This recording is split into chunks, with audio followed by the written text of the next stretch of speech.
morning, good morning, good morning. Once again, you're listening to First Sky Omaha Radio, First Sky Omaha in the morning. In the morning. Myself, Paul B. He's Buddy the God. Hey. And it is Monday, the 22nd of July. Appreciate you guys joining us this morning for a fresh edition. This is Monday, meaning that we do have the senators coming on today. Senator Justin Wayne, Senator Terrell McKinney are back coming in on Mondays and letting us know what's going on in this election season. And lots to talk about for sure with them. And then it looks like we might have Brother Anthony Rogers Wright in a little bit later on today in the show as well. Jumping in talking about these major changes that's been going on here since the last time we were live. Everything that's been going on since then, which has been some major news, of course. Election season's gonna be rocky, man, for real, in a big way. Shout out to Drunk Ship Coffee for supporting us as well. DrunkShipCoffee.com if you want to get your drunk ship on. I saw Sue Kessler Hagen in the chat saying she got her drunk ship ready to go. Man, appreciate it very much. He says, my drunk ship coffee, and I say good morning to all. Appreciate you. Hey. It's Top of the hanging. morning. Yeah. Top of the morning to you. Yeah. I've been hearing some good things about, all the drunk shippers out there, all the chat chimers who've gotten their bag. Been getting some good reviews, man. So big shout out to all of you for, supporting. There you go. Yeah, appreciate that. So that's the good thing about this, about what we're trying to do here. Here's RG saying drunk ship, put the P's on it. Yeah. You got to make sure you pronounce them P's on it. Yeah, drunkship.com. And get your coffee. I really appreciate everybody who's doing that, because we're just firing up these advertisements, these partnerships. And if we can't get people who we're talking to purchase those types of things, then we're not very effective at what we're trying to do. So shout out. We're very selective on who we're trying to do advertising with, by the way. And so we with that, it's like we'll never put nothing on here that we don't back. So that's the advantage of us doing what we do here, and we're going to continue to do it. And we continue to thank you for supporting us in that way as well, a big way. Pops giving Buddy some heartfelt condolences to you and your family, Buddy. Yep, Buddy. Right before the break, announced that his grandfather passed away. He's going to be in town for the funeral, and so we're giving love and hugs to the family for sure. Thank you. Around this time. And also, we got some chat chimers that are kind of out of town talking about flights. I hope your flight doesn't get delayed or anything. We're in pretty good weather right now, so I don't think it's going to happen. But yeah, Sean McCarthy says sleeping overnight in Dallas airport was not fun. Yeah, we were talking before the start about some of these delays that's been happening at the airport. Anthony Rogers Wright stuck in the airport right now in Munich, Germany. Yeah. So yeah, we got chat chimers that are listening to us from airport seats stuck. Yeah, crazy. So shout out to you guys. Hope you guys get through all okay, and the weather clears up, and you're able to have safe flights for sure. And I appreciate you very much. Michelle Moreno's giving us a good morning. RG in the house saying let's go. That's what's up. Michelle, Maggie Miller Jenkins saying good morning. Appreciate everybody coming on this morning and joining us. We definitely have a jam-packed show today. Buddy, you want to get into what we're going to be talking about this morning? Yeah. So again, if you're unfamiliar with some of the new changes here in season 1B, again, we're focusing on the first hour, kind of giving more direct news, more of what we're talking about. And again, the second hour will be leaning more heavily on the chat, having more of a, free flowing conversation. So again, thanks everybody for tuning in right now. If you do have some input, we will be highlighting some of the comments, again, if it's relevant to the story.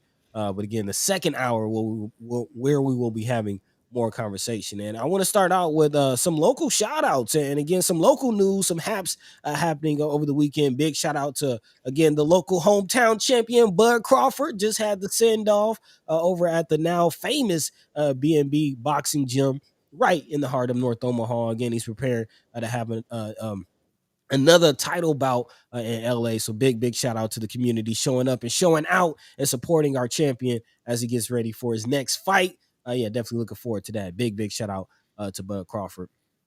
But also shout out to Brother Kasim, again, a BAA, but also security detail supporting. So it's definitely home team going out and representing on a national, really international level. Like Bud has been representing, but this is, again, an international fight that's going down. So big shout out to Omaha being put on an international stage. Big shout out. Also, a shout out to everybody that's dealing with the whole OHA situation. Again, we've been getting updates. There's been a few chat chimers, a few people in the family are getting some wins. A sister Sunchild, who actually talked about her story last week. Again, she's not in the towers, but she's in what's called the OHA scatter site properties, and she recently was able to move out and dealing with some things as far as that ongoing battle with OHA. Mm. So I did want to give a shout out to again all those that are fighting that situation, Brother Hassani Lee, Sister Sunchild, all the individuals involved in the class action lawsuit. Shout out to Flatwater Free Press for reporting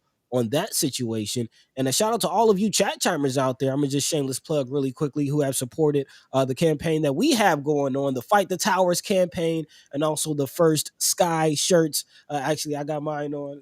First Sky, you see the public housing Hey. there. Yeah. So again, big shout out to everybody who has supported. You see the public housing on the screen. Fight the Towers public housing T-shirts available now, and a portion of the proceeds again goes to those who are fighting this fight for free public. Well, not necessarily free, but clean and clear and healthy. We'll say that public housing. Yeah. Man, so Mold free. yes, sir. Yes, sir. So big shout out to everybody dealing with that. And then also specifically, there's been some changes. Shout out to the Fontenelle Hills Tenants Unit in Omaha's Tenants United. Apparently, the Fontenelle Hills Tenants Union is now the first tenant union that has been established. Again, this is different from the neighborhood associations. A tenants union again focuses on the rights of tenants specifically. If you are a tenant, if you're renting from somewhere, from somebody, whether it's OHA or a private landlord, again, you have rights and you have power, and now you have an organization that's backing you. So again, shout out to the Forest Hill Tenants Union. Also, I want to mention there is a missing report. Shout out to Brother Sherman Wells for sharing this and asking, putting out the call to share a sister from North Omaha, Sister Lorenza Wright, aka Cool. She's a 41-year-old, 5'2" black woman. She's reported at 120 pounds with brown eyes and brown hair. She has last been seen in the Exarban area in Omaha, Nebraska. Again, that's the Exarban area, kind of around 72nd and Center. Anyone with information is being asked to call her mother, Miss Della, at 402-321-7151. Again, that's 402-321-7151. So again, let's try to bring that sister home. If anyone has any information, big shout out to you.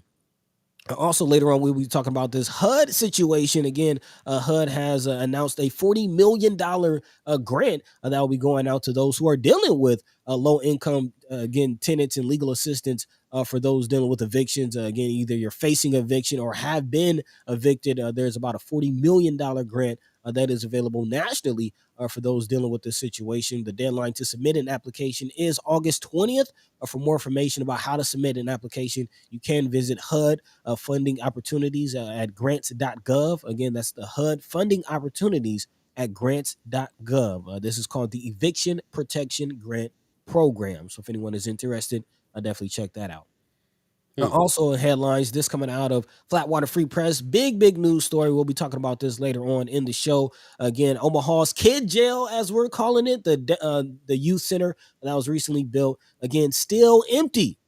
Millions and millions of dollars being poured into this program, and now thousands of dollars going out monthly just to keep the building running. But again, it has not been in operation. No youth have been put into the building, and it does not look like that will be happening anytime soon. So again, we'll definitely be talking about that a little later on in the show. Also, Nebraska Examiner is reporting Attorney General Hilgers is issuing an opinion that is threatening new felon voters. Again, big news out of the last session, as felon voters now being able to register once their sentence and all of their time has been completed.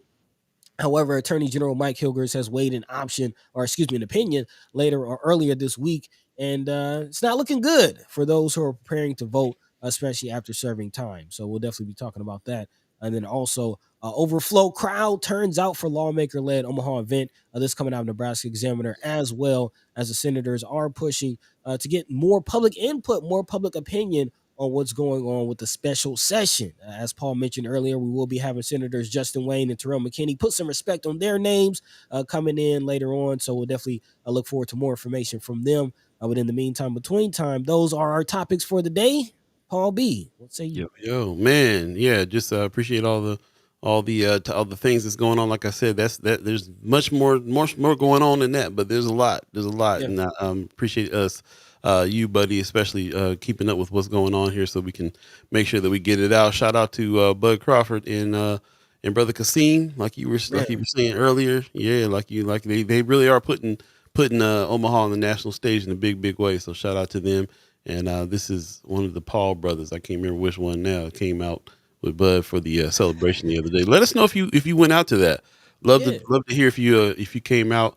Saw a lot of heads out there, a lot of people out there. So yeah, let us know if you were one of them and how that event went, and what your feelings are about the hometown hero.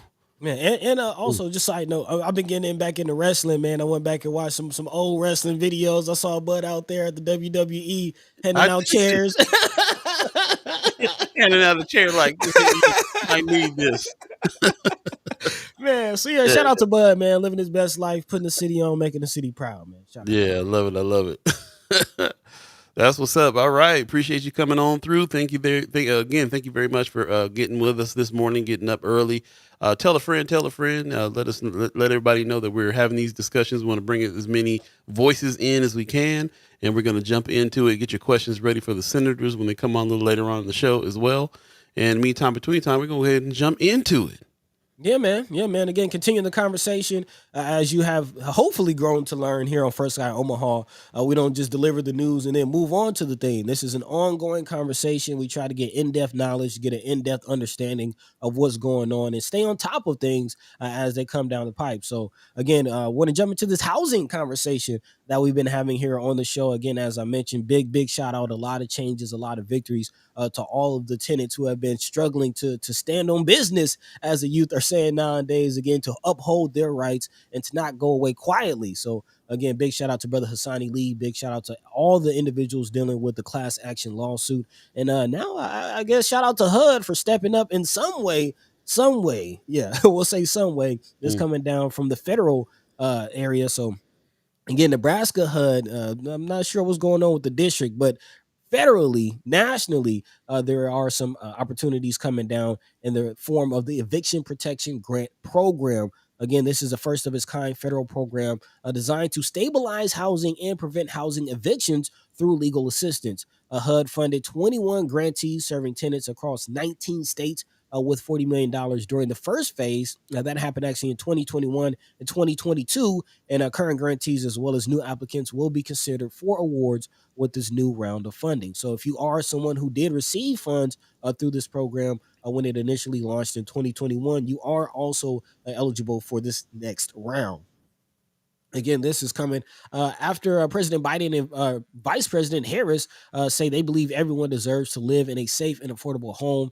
So again, they just signed this new round of funds. And also HUD Acting Secretary Adrian Todman is saying this program exemplifies HUD's focus on helping renters. We are releasing $40 million to support our local partners who are providing a crucial lifeline to people who risk losing their homes, particularly people of color, quote unquote, who disproportionately face eviction.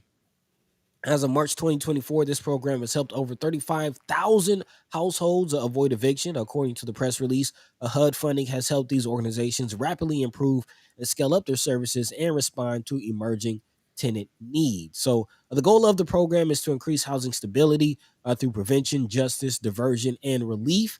Again, the grants will vary. There will be about 25 awards being given out, varying between 500,000 and $2.5 million each, with a total of 40 million in grant funds being available. Again, the deadline to submit an application is August 20th, 2024. And for more information, you can go to grants.gov. Again, that's grants.gov, or also check out HUD's website for their funding opportunities.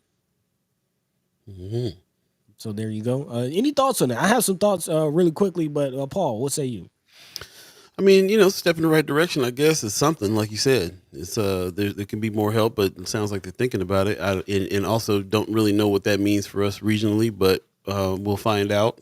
That there's always this discrepancy between the something that's federal and something that's state, especially Man, in this one.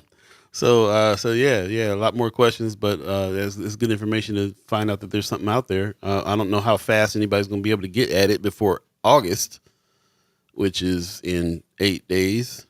So Well, you got to August 20th, so you got a little more than 8 days. But Well, yeah, it's coming up quickly. And I am. I also did leave out. Excuse me. That grantees will also participate in research. So there is a little work that you have to do once you get the grant. You will be expected to collect and submit data on services provided and associated outcomes. So there is, they got to get the numbers. They have to get the data to keep the money flowing. So there is that.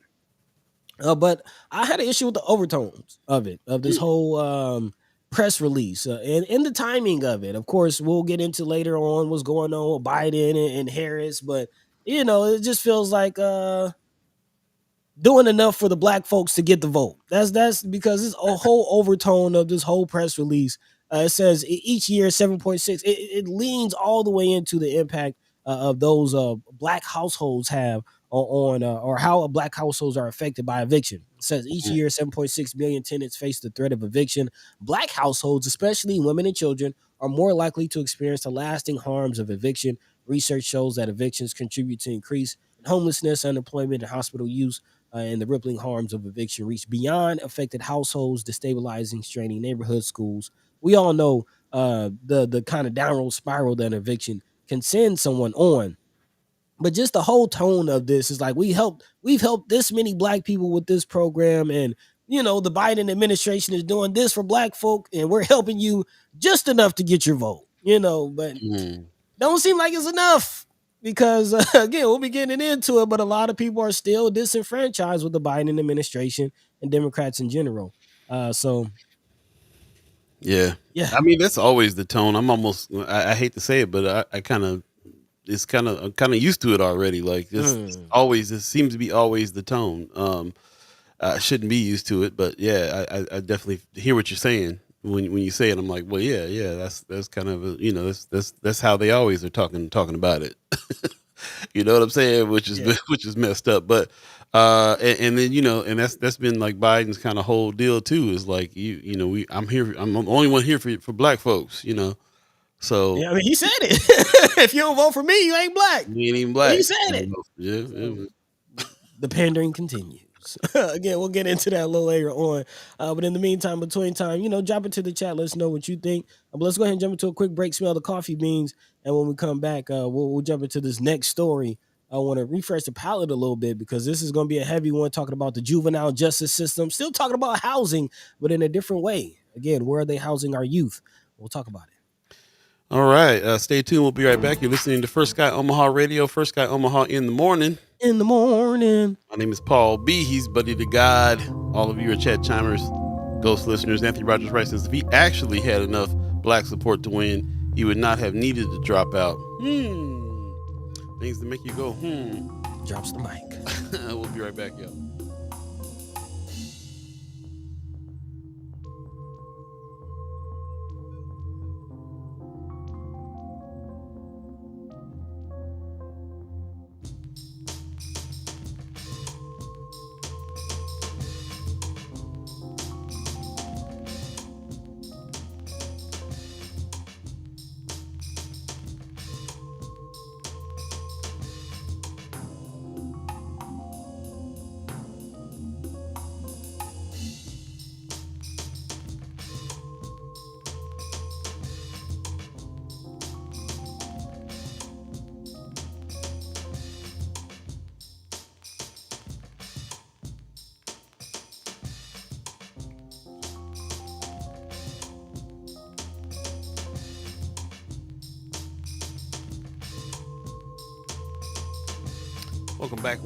Welcome back. You're listening to First Guy Omaha Radio, First Guy Omaha in the morning. In the morning. Paul B, buddy to Gawd, all of you chat chimers, ghost listeners, radio listeners, thanks for joining us.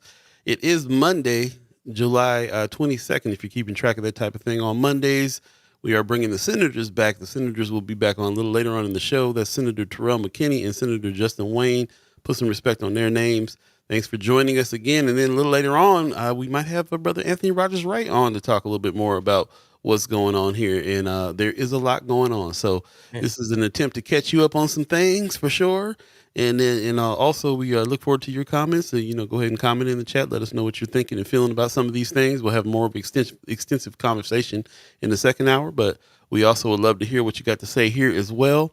Marianne Williams gives us a morning. Appreciate that. RG says, every voting cycle, just enough visits to the hood to recruit the black vote. Yeah, man. Seems like a whole lot of folks are feeling that. Whole lot of folks are feeling, like we said before the break. Anthony Rogers Wright said if he actually had enough black support to win, he would not have needed to drop out. We'll definitely have to talk about his dropping out and his reasons for it, and the reasons why he's saying, the reasons why we're thinking, and who he backed, because I think that was getting ready to be a real controversial thing if he didn't come out and back Miss Harris. So yeah, we'll definitely be talking about it. Like I said, it's really interesting, like how much the world changes from between broadcasts. Sometimes I'm like, Yeah, man, man. it's a trip.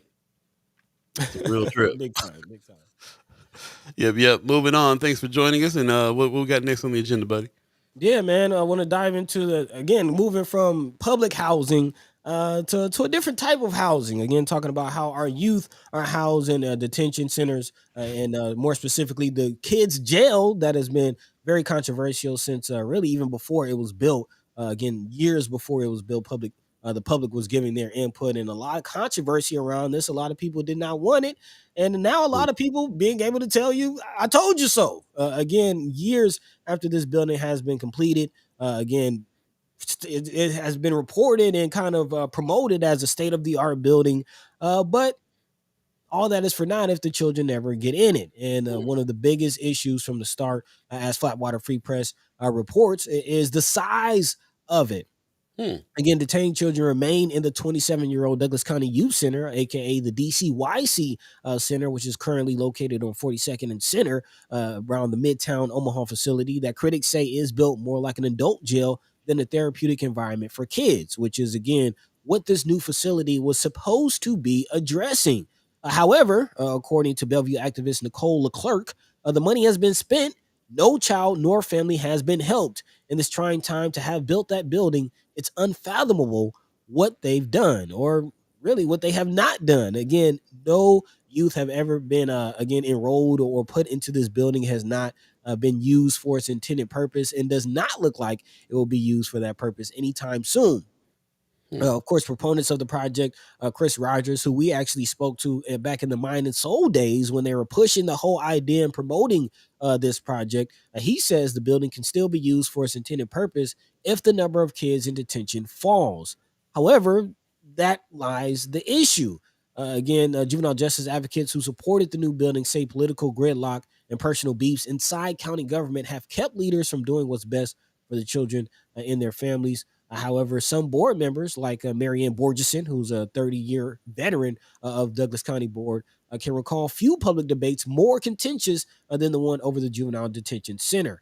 Again, after a series of marathon meetings between 2018 and 2019, county and city leaders eventually approved the $114 million bond issue to pay for the new courthouse annex and the adjacent 64-bed juvenile justice facility, which was, again, intended to replace DCYC, emphasis on intended.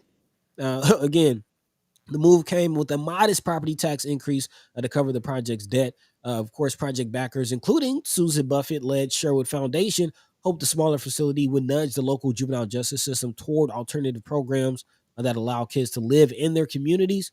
However, again, that has not been the case. And actually, quite interestingly, there's a comment here from Douglas County Sheriff Aaron Hansen, who I actually have to agree with. Again, he says that the lower capacity plan didn't work because eventually reality set in theory did not prevail. He says, we telegraphed this challenge long ago, but sometimes it takes a dose of harsh reality to help render the appropriate conclusion. And again, I have to agree with Sheriff Hansen on this situation. The public was very vocal about their, yeah, Paul. Right, You right, right. you have to what? Yeah. Hey, but even a broken clock is right twice a day, man. Like, hey, the truth is the truth. The truth is the truth. And everybody has been saying, again, this facility which we called it more beds and apparently not enough beds. Again, there's no real end in sight for DCYC, and there's no real start in sight for this new kids jail, what Okay. everybody is calling. So again, a lot of controversy surrounding this situation. As the Buffetts had mentioned, this was the hope for this was alternative programs, and we've seen some kind of pop up. Of course, we talk about the Radius campus in North Omaha, but again, not enough of those programs to completely shut down DCYC. And again, where will the money come from for more of these programs? And so, yeah, again, what say you, Paul? What say you? Yeah, it sounds like a big mess. As a matter of fact, Maggie Miller Jenkins in the chat says, sounds like a Ponzi scheme that's built on suffering of our youth. It does sound funny. It's some funny business. Like we've been listening to the senators this whole time tell us that this is not the way to go. They went ahead and built this facility anyway, and as they were building it, was realizing that they were not going to have enough beds, and had to make a plan to do a whole new building even after this one got built. Man, And then I'll never forget the lie that there was a lie that they told, saying that they were building this bigger facility to get rid of DCYC, and then went back on it like, well, we're not going to be able to do that. We're going to have to use both, yep. and we still need another one because these two are not going to be enough. And so at this point, like, what in the world? So now they built the thing, and now they're not doing nothing with it. Now it's just sitting here. Yeah, and the public are bleeding money. That's kind of the biggest issue for me. Aside from, I'll put it like this: for start, if I'm not mistaken, and somebody in the chat, feel free to correct me. If I remember correctly, about 10 million of those dollars came from ARPA funds. If you remember, the county, because everybody got discretionary funds. The county got funds, the city got funds, and the state got their own allotment of funds. Everybody had their own allotment of funds to do what they want to do. A lot of attention was paid to what the state did. A lot of attention was paid to what the city did, not so much to what the county did. The county board is often overlooked. A lot of people don't really talk about what the county board is doing until this thing happens. But yeah, correct me if I'm wrong. I believe about 10 million of those dollars that went to this detention center came from ARPA funds. Well, that would be troubling enough. But I'm also hearing in this article that like the Buffetts were involved in this. Yep. There's a whole bunch of people that invested in this situation here, and why this is did I miss? Is there any explanation why? Are they saying why the facility has not been used yet, or The size. So because it's not big enough, they're not using it at all. Is that what you're saying? Pretty much. Yeah. This whole article focuses on the size. It says the plan for a smaller justice center was flawed from the outset, according to Kavanaugh, because the county can't control the number of arrests law enforcement makes when judges allow detained kids to leave the facility. Again, the whole plan was to close DCYC. Right. So if the new facility is not big enough to house everybody, you're never going to close DCYC. And then now people have to pay for staffing and operating two buildings. That still won't be enough. That still won't be enough. Exactly. So, and then on top of that, you look at how much money taxpayers are already paying just for the building to be empty and still sit there. Again, about $177,000 in utilities, just utilities and taxpayer dollars have been paid already. And according to this article, it's projected that another $20,000 a month is going to go out to just keep the lights on in a building that no one is using. And I just can't help but to think $20,000 a month. If the city was to give out a neighborhood grant of $20,000 every month, what kind of impact will that have? Oh my goodness. What kind of impact will that every month, a $20,000 grant going out to some neighborhood association, some community organization to do what they're trying to do every month? Or education, like Maggie Miller Jenkins is saying right now. Why are they so invested in incarceration of the youth over education of the same youth? Can you imagine if they dumped $20,000 a month into education, into fixing what's going on with OPS and how the schools are failing the kids? Maggie Miller Jenkins is also saying it only won't be enough because they're refusing to invest in enrichment opportunities. If this facility is functional, why not use it for programs? Why not do something with it? If it's if right. She says follow the money. Who is getting their pockets lined by this? What companies are Yeah, profiting from this? yeah. As far as that's a thought as well. As far as I'm concerned, the only people who've actually gotten paid from this are the developers, Trip. the contractors, engineers. Yeah. They got paid. There's some other people. There's other stuff happening too, even before this thing got built. Yeah, Following the money on that. So yeah, it's interesting, like who invested in that, I'm glad you brought up that we spoke to Commissioner Rogers in the Mine and Soul days about the plans for this and what was going on with it, and kind of watched it happen over time. And it's just I don't know, man. It's what I'm saying. It's one of them things where I feel like we need to dig and find out. There's some other information here that is being hidden, or something's going on, because it's too funny of a situation for me. yeah. It's really, like, why would they even go forth with it after concluding that it was going to be too small in the first place? Like what who was already invested before it got built, that they would even build it? Because this is before it was even got built. They were already saying it was going to be not enough space. So Well, the idea was again to also offer alternative programs. According to this article, it says the county's original plan to reduce dependency on detention relied heavily on boosting social service programs that provide tutoring, mentorship, counseling, and employment guidance to kids and their families. So it is sounding like the idea, again, the theory was in a good place. Again, reduce the amount of children who are being detained by putting them in programs that they might not really need to be detained. Some of them might actually be able to rehabilitate and kind of correct themselves by going through some of these programs. Actually, Sister Tamika Meese of NOCP, North Omaha Community Partnership, is quoted in this article. She says it was a sound idea, but that investment again didn't happen until recently. She says the county is on the right track. I just feel like it hasn't happened as soon as they put it out there as far as their timeline. But again, a lot of intervention, alternative to detention programs were intended to steer kids away from criminal activity. But again, a lot of those programs shut down or lacked staff in 2020 and 2021, which again led to also some of these programs not coming to fruition, and again, not being able to alleviate some of the reasons why children needed to be detained. So that's some mm, of the ideas and some of what's going on. But again, I'm with you, man. It definitely feels like it seems like there's more than what's being reported, and there's a little bit more to the story and why the push on this, especially when the public didn't want it. The public was very vocal about them not wanting another kid jail, and everybody saying this money could be used in other programs, and there's other things going on that these funds can go to, these taxpayer dollars can go to. But here we are. I'd like to see again what the programs are that they were talking about they were going to have in this facility, because I don't know if that's been shown and been very clear about what exactly what are the programs that they're trying to actuate.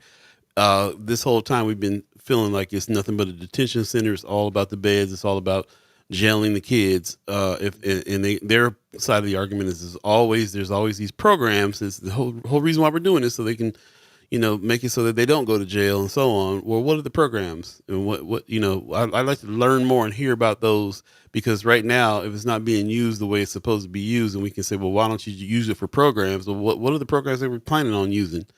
Well, And that question goes out to everybody who's been backing this, who's been about it, who's been saying we need it, who's from Chris Rogers to everybody, like who everybody's been saying this is a good thing, and now it's built, and so we've been anticipating it being, is it a good thing, or are they jailing our kids? Has been the question.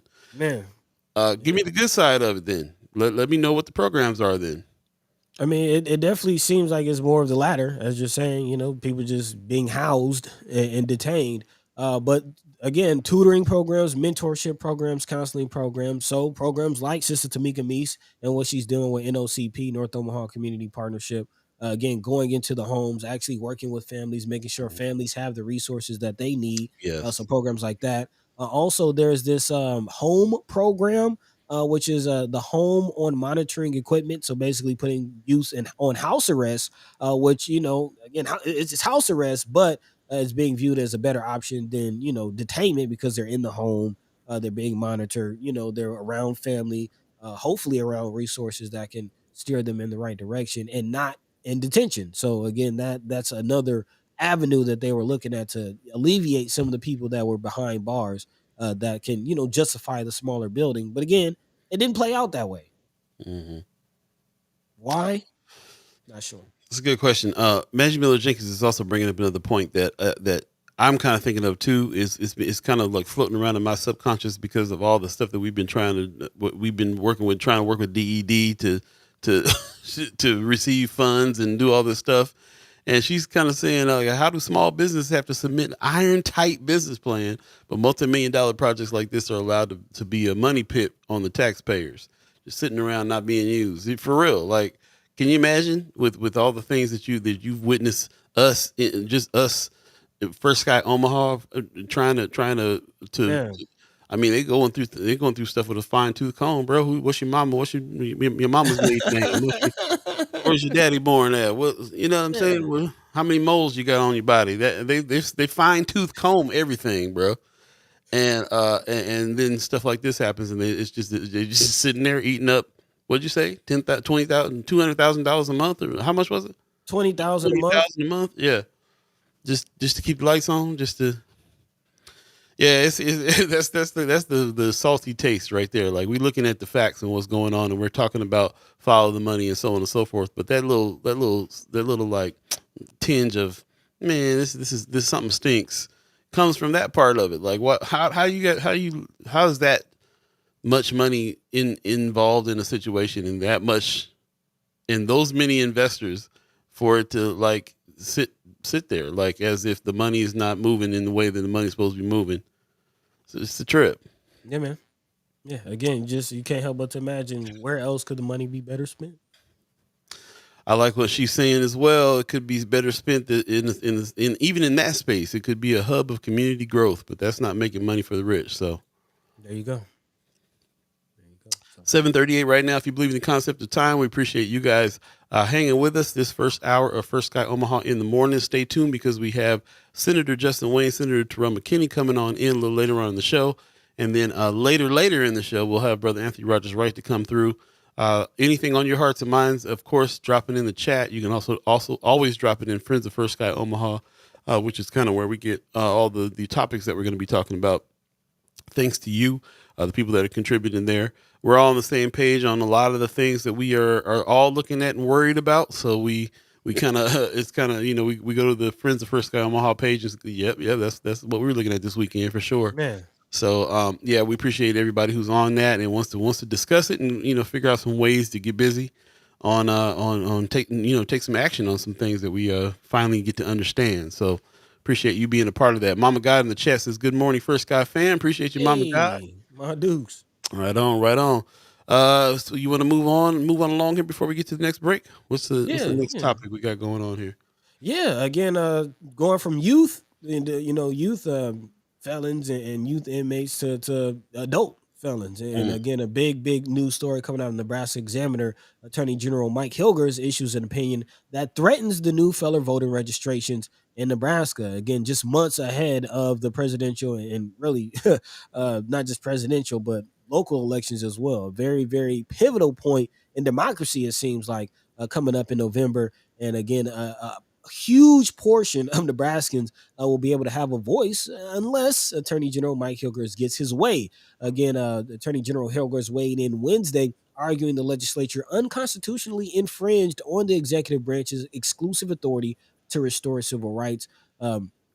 Again, Hilgers issued a formal opinion saying only the Nebraska Pardons Board, not the legislature, has the authority to restore a person's voting rights under the Nebraska Constitution's separation of powers. The three-member Pardons Board, made up of the governor, the state's attorney general, and the secretary of state, has the power to grant clemency to convicted felons, setting aside all or part of their criminal sentences. At issue are Legislative Bill 20, which eliminates a 2-year waiting period to restore felon voting rights, and also LB 53, which actually was passed in 2005, which established the 2-year waiting period to begin with. Hilgers argues that any legislative effort to address restoring a person's civil rights is an executive branch role. Also, attorney general opinions do not carry the force of law. Again, this is just an opinion. New state laws are in effect until court acts. So, again, as of right now, LB 20 is still in act, but it is being challenged. The pause on some felon registrations has been issued by State Secretary's office, who announced that Secretary of State, Bob Evnen, is directing county election officials not to register anyone who hasn't had his or her right to vote restored by the pardons board, which in a way is kind of illegal because again the law that the legislature passed is still in effect until the court acts on this opinion. But again, nonetheless, the Secretary of State is directing county election officials to not register anyone. The office said Evnen will ask the Pardons Board at its August 20th meeting to restore the voting rights of Nebraska felons who registered to vote under the previous law, which restored felons' right to vote. But felons who have not registered yet will apparently not get that opportunity. Several state senators who spoke with the Examiner on Wednesday questioned how the state's chief of elections officer can selectively enforce the law. State Senator Steve Erdman of Bayard, who voted to pass this bill, said Hilger's opinion is his own and lacks the force of law. Erdman also describes himself as a constitutional conservative and says Ebden shouldn't get to decide which parts of state law he wants to follow. He should follow the law until judge steps in. It's either all or none. You can't select what laws you want to follow or agree with, Ehrman said of the felons registered and preparing to register to vote, saying what court has agreed with the attorney general. Everything the legislature passes into law is constitutional until a court says it's not. So definitely a huge legal battle brewing ahead of this election coming up. And again, this could have huge implications on, where those votes go or whether or not these again informally incarcerated brothers and sisters get to vote. Yeah, I'm anxious to hear what Senator Justin Wayne has to say on this one. He's the one that put that bill out there and worked on it for a long time to get it passed. It finally got passed, and now here's somebody's coming in with this opinion. Anthony Rogers right in the chat saying ignore the opinion, which is something that we would do. It has no legal power. It's a scare tactic and nothing more. And I think the only reason why we really bring it up is because, unfortunately, we're in a state where that opinion is going to be considered. And what really needs to happen is the judge and them need to ignore this opinion. Yeah. So we'll definitely see. We'll see what's going to happen with it. And that's too bad to have to say over an opinion that this lawmaker is putting out. So yes, I think the moral of that story is to do exactly that. Ignore the opinion. Yeah. At this point. So if you have any brothers or sisters or loved ones that that are formerly incarcerated and we're hoping to be able to restore their voting rights, push forward on that. Definitely push forward on that because again, it's just an opinion, and also there's a lot of support from the legislature. This isn't a bill that just squeaked by. This is a bill that passed on a very wide margin, 38-6, on a 38-6 margin with broad bipartisan support. So we know that the the sides can get a little contentious, a little bit, and again, it can get a little tight as far as where people land on their political leanings. But again, bipartisan support for this bill. Similar measures have passed also in other red and blue states like Texas and Oklahoma, Connecticut, New York, and Washington. Now also allow people on parole to vote. So this is something that is gaining national attention, national support. And Senator Justin Wayne, who, as you mentioned, Paul, was the bill's sponsor, says that he's pretty much speechless. He says the opinion and decisions as the latest chapter in the state's notorious history of discrimination.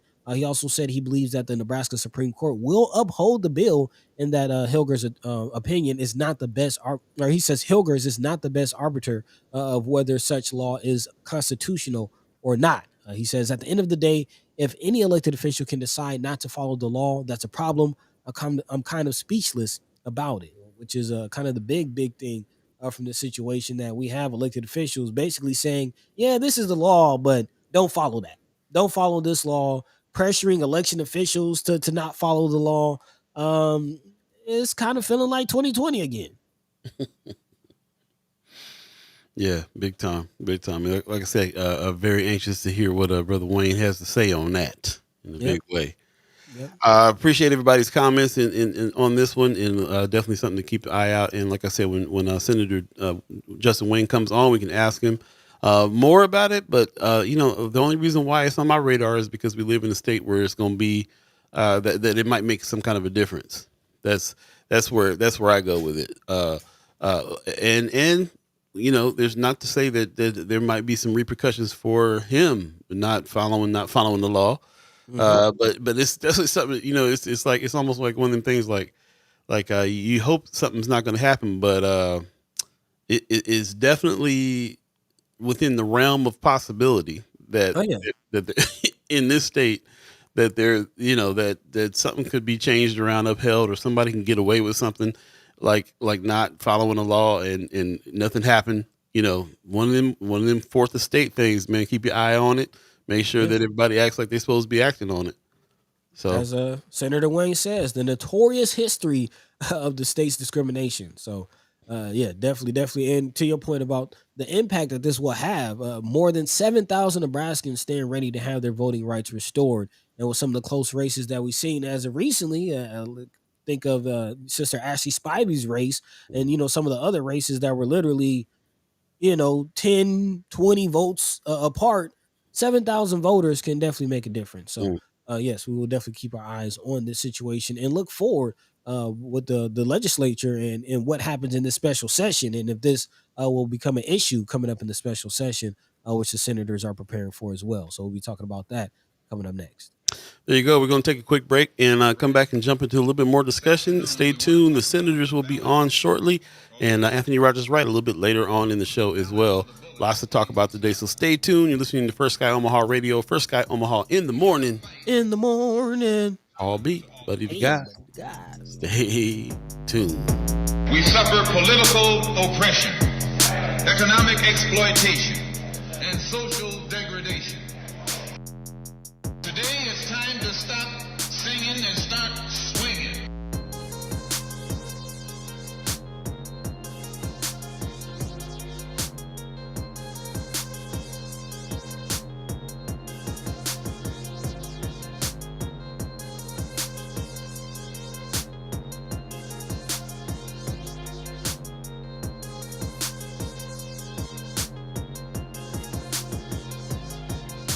The ballot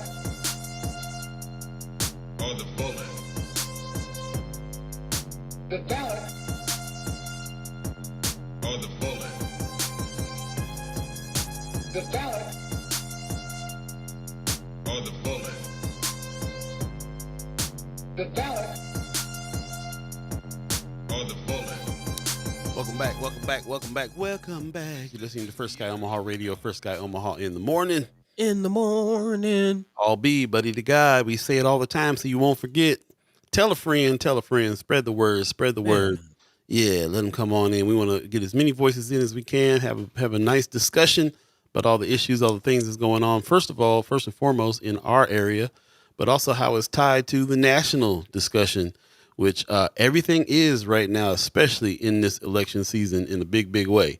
Man. So shout out there. We definitely will be having some folks on. We're going to reach out to Precious McKesson and bring her on too. Talk about some of these changes and some of the things that's happened. And like I said, Anthony Rogers Wright, we're going to try to get him on a little later on in the show too, to talk about some of these things. Of course, in the time frame that we were on live last, everything is switched up and changed up. And I gotta say, I had to go back and find the shows, but I think we called it. I think I called that Biden was going to step down, or something was that we're going to try to pass it to Miss Harris. That's really how this thing was going to go. And then it was funny because last week started hearing rumblings around. There was some Democrats that some big time Democrats that were like sending him little private letters and stuff saying, I think you need to step down. It was all in the news. Some of the ones that were saying you should do this. Then all of a sudden he got COVID. Then he was isolated. Yeah. Yeah. Yeah. Is it too soon to say I told you so? Is it? I mean, it's here. Not too soon. Is the way it's moving. And nothing too soon right now. Man. Yeah, it's definitely moving. It's definitely moving. So yeah. And we'll Yeah. definitely be talking about that here in a second. But I did want to get into this special session situation before we get to national, Okay. sticking with the state level as far as what's going on, especially as we prepare to meet with the senators because they're still working. They're still working. So, you know, I want to put it in context. Although, again, Senator Justin Wayne put some respect on his name, will be term limited here soon. His job is not quite done. There's a special session coming up, and the senators are preparing for that. And actually, they just recently had a town hall meeting, which, according to Nebraska Examiner, was pretty jam packed. As they say, the headline reads: "Overflow crowd turns out for lawmaker-led event on Pillen planned property tax relief." About 300 people turned out for a listening session in Nebraska's biggest city Sunday. Many taking aim at Governor Pillen's ideas on property tax relief and at him for skipping Omaha on his earlier 26th city tour to seek support. Yeah, I found that very interesting. He spoke to just about everybody but Omaha on his whole tour. Apparently, the governor did not attend the lawmaker-led event during which 7 state senators from Omaha and Lincoln heard from the group for about 2 hours.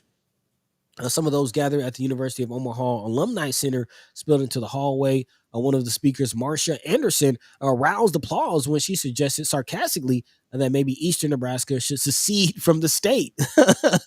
Like several others who spoke, she wants public schools to remain in local control, noting that needs are different from one district to another. Anderson also opposed to any notion that the state take on most of public K-12 school spending rather than funding schools through local property taxes, something that we've talked about here on the show. And actually, big shout out to Marlon Harrison, chat chimer, for sharing a few video articles on Friends of about what state-run public school might look like, pointing us toward Houston to see what's going on in Texas. So if you want to check that out, definitely visit Friends of for those articles.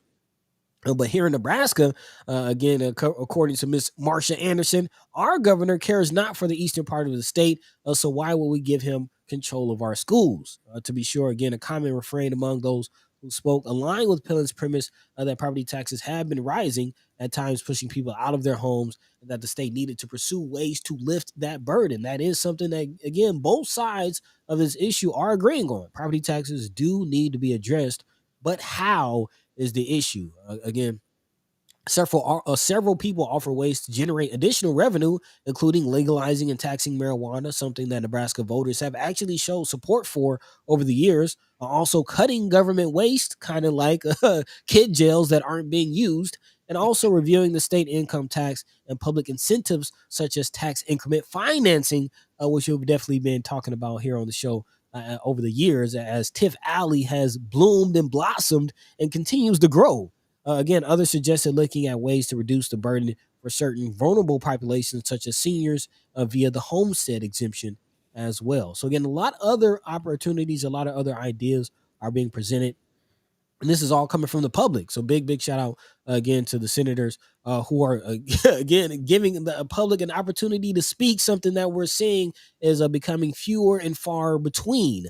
Again, some of the key elements of Pillen's plan that are being discussed are not just again taking over K through 12 funding, but also putting hard caps on county and municipality property tax collections. Also, there will be exemptions for growth and public safety needs. So that could be an issue. Also, retooling existing property tax relief programs.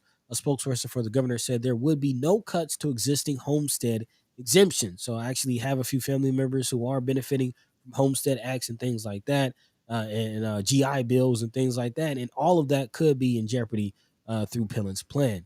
Also, one of the big ones is just the everyday items that could be taxed that we should definitely be looking out for, removing more than 100 sales and use tax exemptions. Most goods and services would be taxed statewide at a 5.5 cents per dollar purchase, but machinery equipment would be taxed at a lower rate, which is very interesting. Again, the sin tax, they're calling it: cigarettes, candy, pop, vaping, spirits, keno, gambling, games of skill, consumable hemp. All of those things will also see an increase in taxes. Syntax. That's crazy. Man, again, that whole just Christian conservative values, from Republicans is very interesting. So, Pillen has this plan. I saw an article that he went ahead and put that plan out now. Yep. So it's really interesting that that he's having, like you said, he's having all these town halls and stuff all around everywhere except for Omaha. Some senators get together and put one together. It's overflowing with people, and it's unfortunate that he didn't find it important enough to attend that one. That part. Yeah, really, really like kind of disrespectful a little bit. Like, oh, I'm only going to attend the ones that I put together. Mashibila Jenkins in the chat says they're in Lincoln doing the same thing today from 5 to 7. Yep. Is that that's the other senator led meeting? Yeah. Yep. Similar.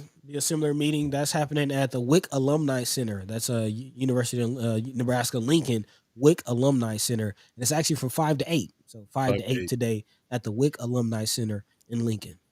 So it'll be interesting to see if he makes that one. Man. And can answer some questions there. I mean, it's in Lincoln. He's right there. No excuse. Yep. Here we go to Chad Chimer. Maggie Miller Jenkins says, I called into his digital town hall to ask what his plan is to keep hedge funds and multimillionaires from buying us out of our homes. He had no solid answer. Of course. Good question to ask, though. Definitely. Appreciate that. Appreciate that very much. Yeah, RG is funny. The syntax of the syntax. Man. Yeah, I like that. And I do find it interesting what is being exempt. Again, remember that Jim Pillen he's pig pilling. He's pig pilling. You know, he's the largest pig farm. He's an ag guy, old ag money. And I find it very interesting, again, that it seems like he's using his power to benefit him and his ag buddies. Again, although hundreds and hundreds of items are being taxed and you're expecting a tax hike on some of the things that, again, conservatives might find, again, the sin tax, but things like food, medicine, raw agricultural and manufacturing materials, along with 70 more goods and services, those are all going to continue to be exempt.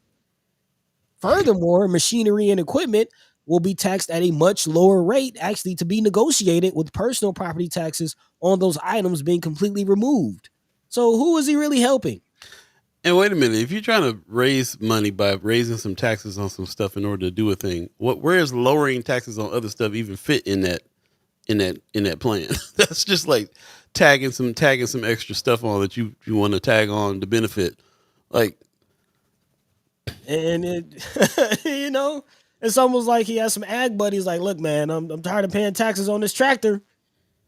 Tired of paying taxes on all this equipment. What you gonna do? What you gonna do, Jimmy? Michael Watts in the chat, good morning, says a lot of key people in positions and running for office were missing at that meeting too. Yeah, I think the biggest issue is Pillen missing from that meeting too, though. Wanda Lewis says, why don't they just tax everything that isn't God made, including all GMOs? However, tax the people that make those products, not us.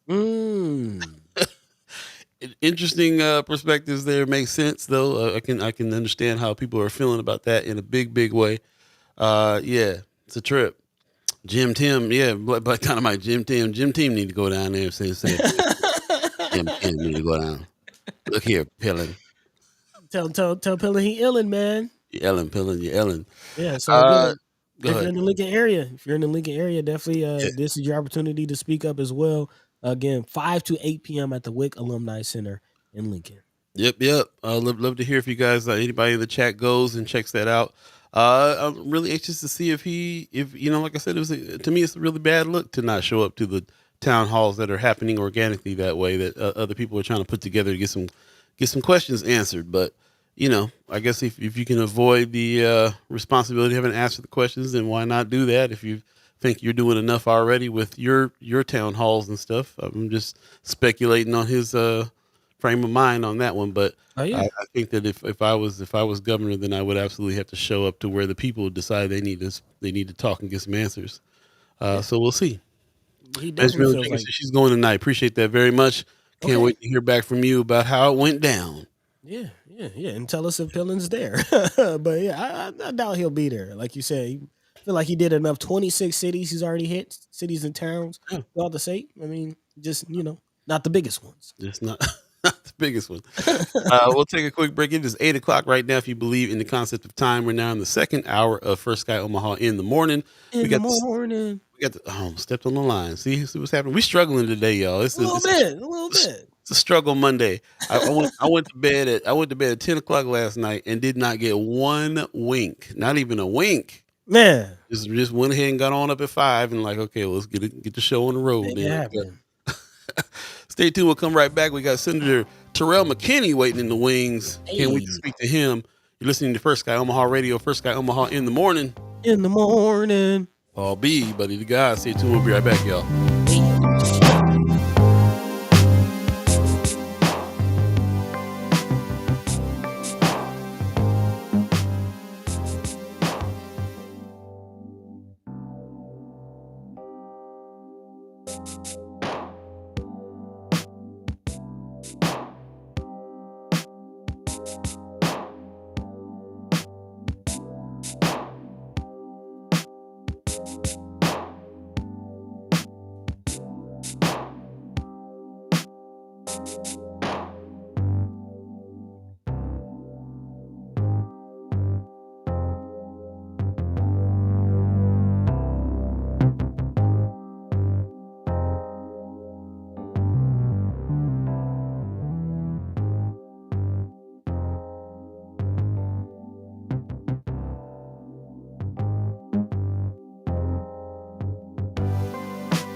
Welcome back. You're listening to First Guy Omaha Radio, First Guy Omaha in the morning.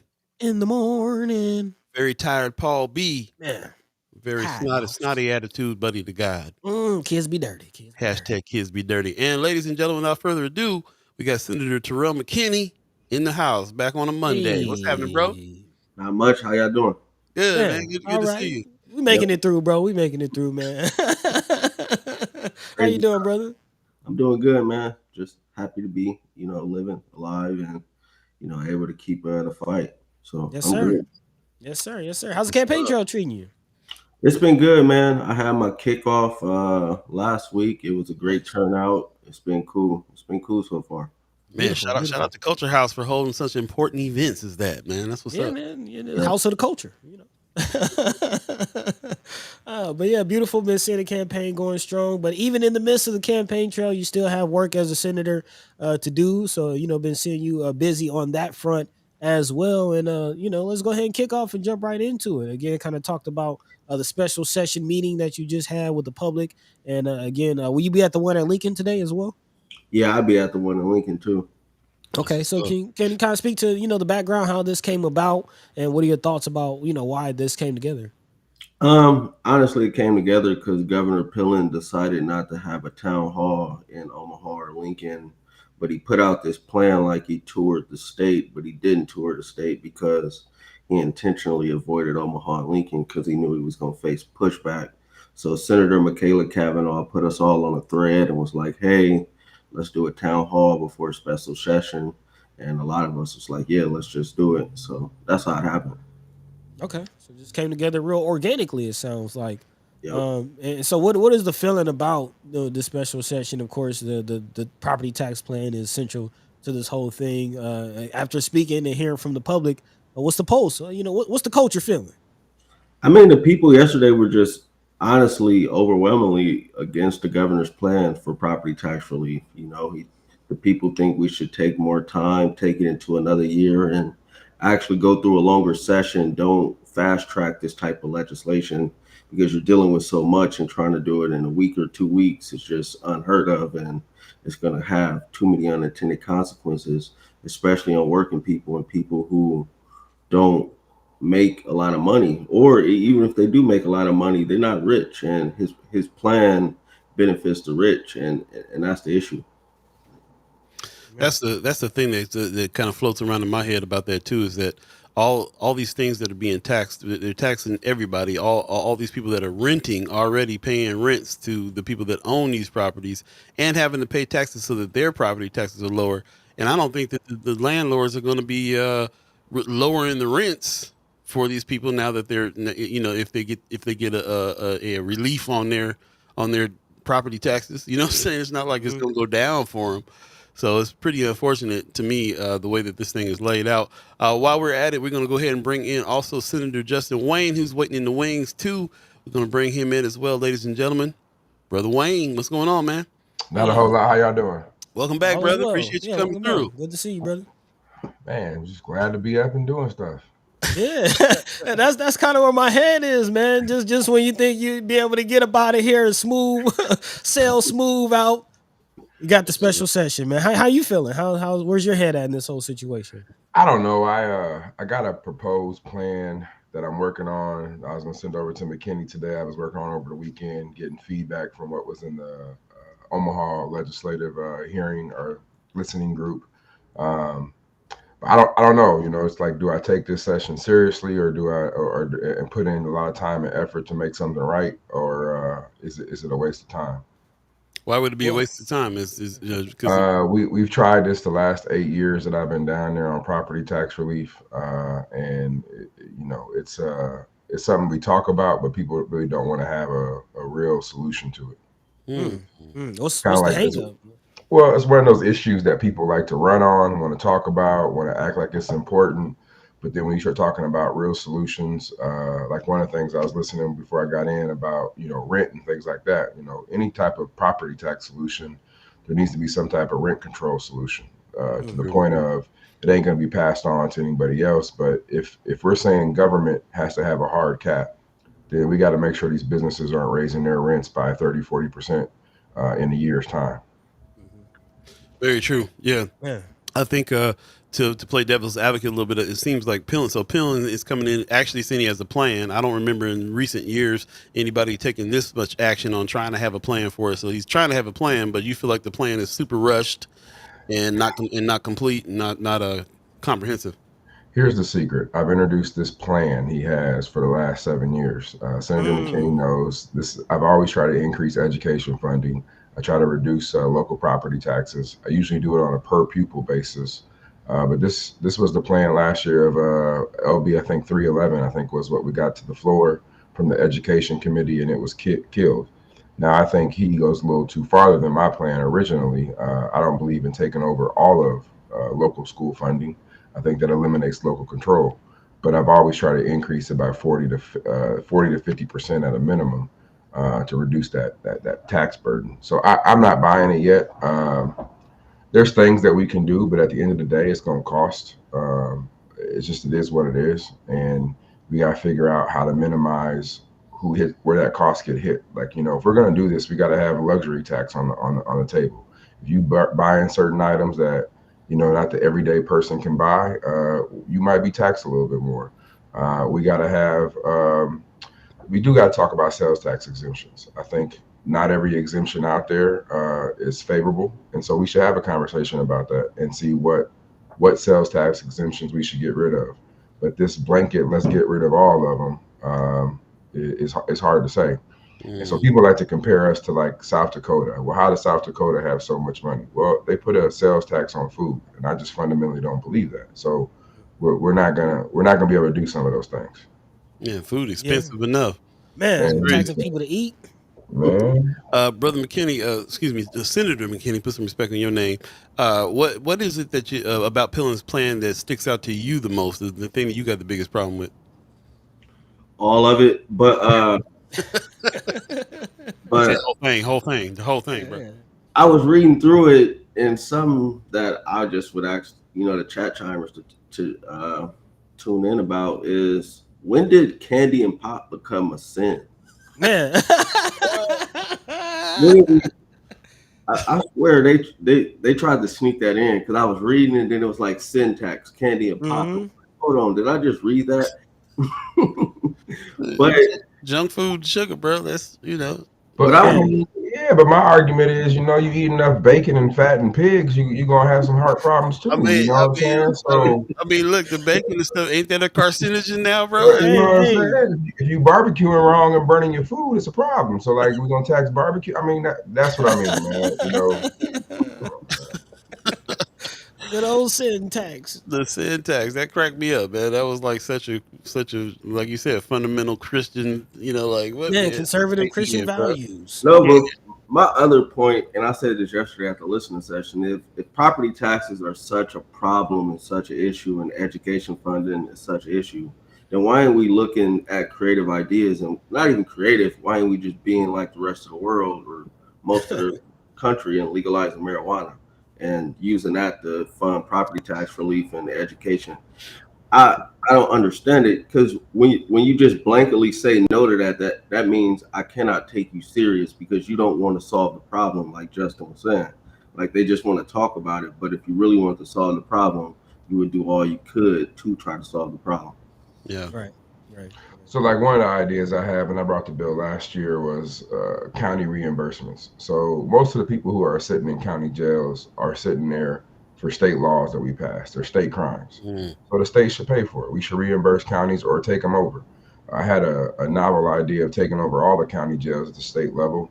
And when you look at that, then we didn't have to build a new prison. So that could have saved $300-something million if we could have just used our current existing facilities.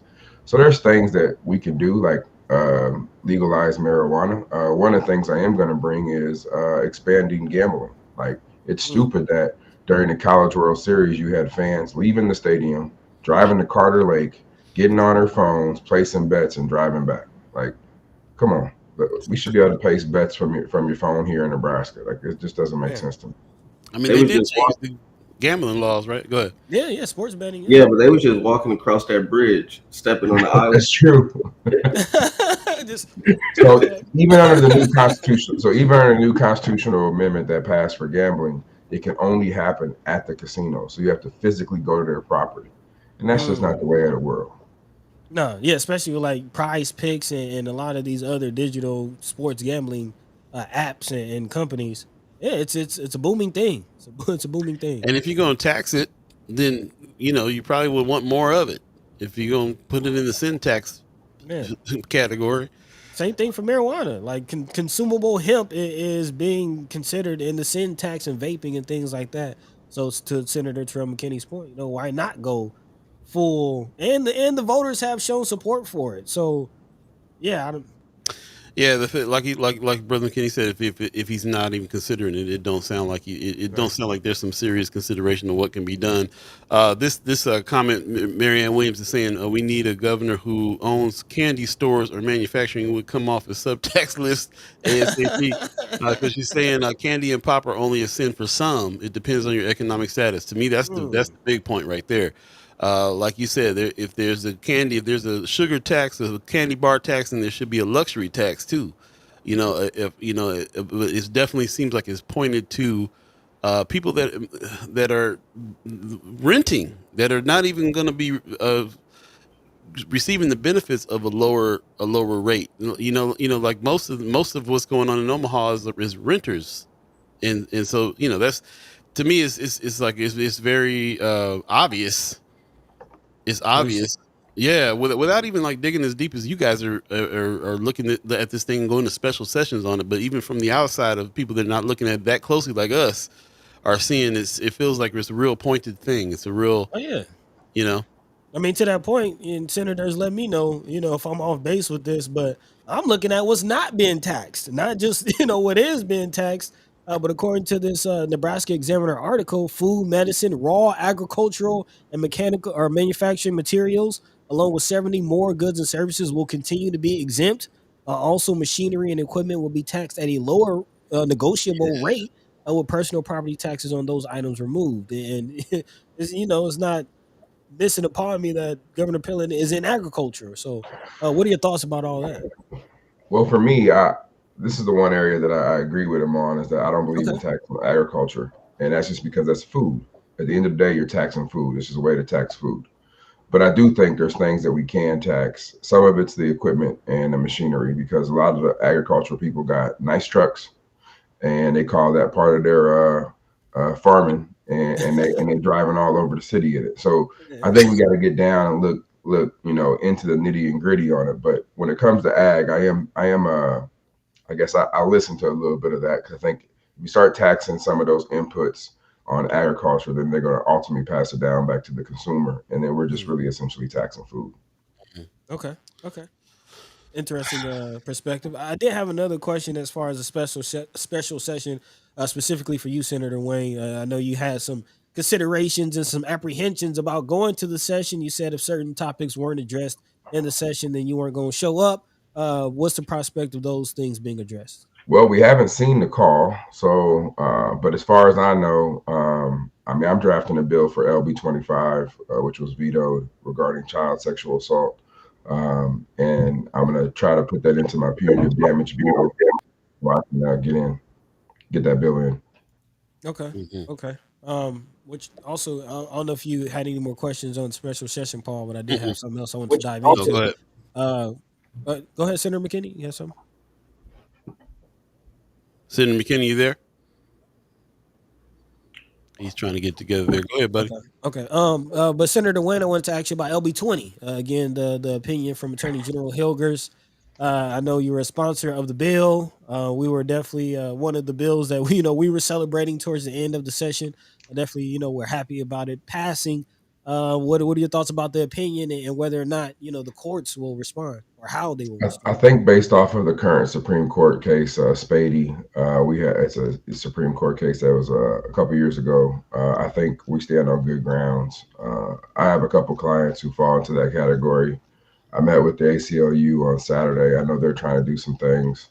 Um, I'll probably take a case up myself to the Supreme Court just because I know the issue. I worked on it for 8 years. It's my bill, and quite honestly, my clients trust me over ACLU, and nothing against ACLU, but I just think that's where it is.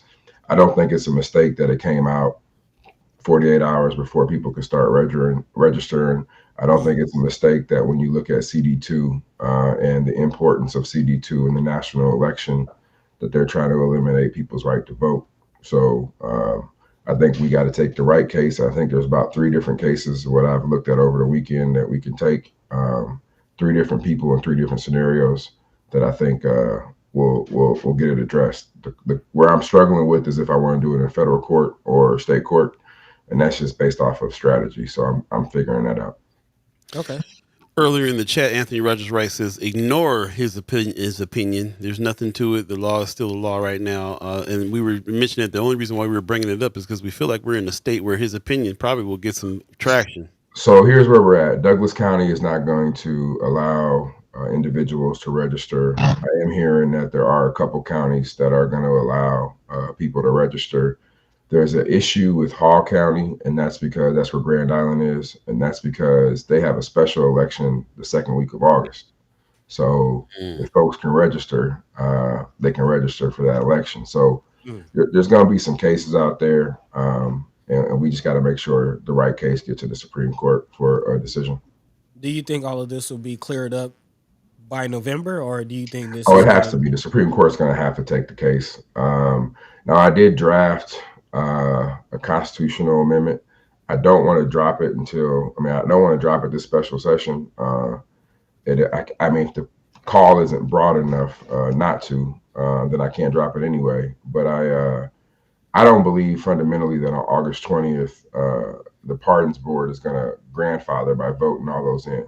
And here's why. I mean, I'm just being transparent. That's a tough vote. And the reason it's a tough vote is because you are stamping over 5,000 people, and you got to go back and do backgrounds on all of them. Like, do you want to stamp if you are going to run for office again, and that's Attorney General Hilgers and possibly Pillen, and I guess maybe Secretary of State.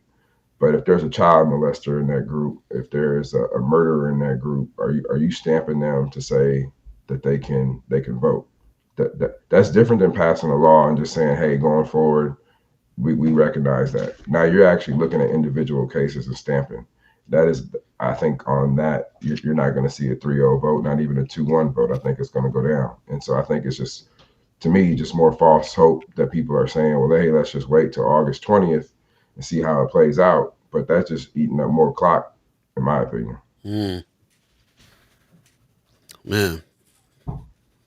Well, to your point, though, the law is to the point in the chapter, the law is a law. And so that's part of the case, right? You got a writ of mandamus you can file saying he has to follow the law, which he would probably countersuit and say it's unconstitutional. But at the end of the day, I think every court, including the Supreme Court and the most conservative U.S. Supreme Court, is going to say nobody can just arbitrarily say this isn't the law, so I ain't going to follow it. There is a procedure that is to go into court. So I think on that ground by itself, Evans is fundamentally wrong.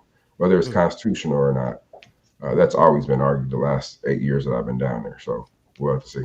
So as you mentioned, if Douglas County continues to deny, that law and that right that these formerly incarcerated brothers and sisters now legally have, what are the repercussions for So in it's just a Douglas County? lawsuit. It's just a lawsuit. That's where we are. So Okay. and that has to be decided before the election. I mean, there's no way around it. Yeah, kind of what Brother Anthony Rogers Wright in the chat is asking, saying, shouldn't we sue Douglas County then? If some counties are registering returning citizens but others aren't, isn't this a violation of the Equal Protection Clause?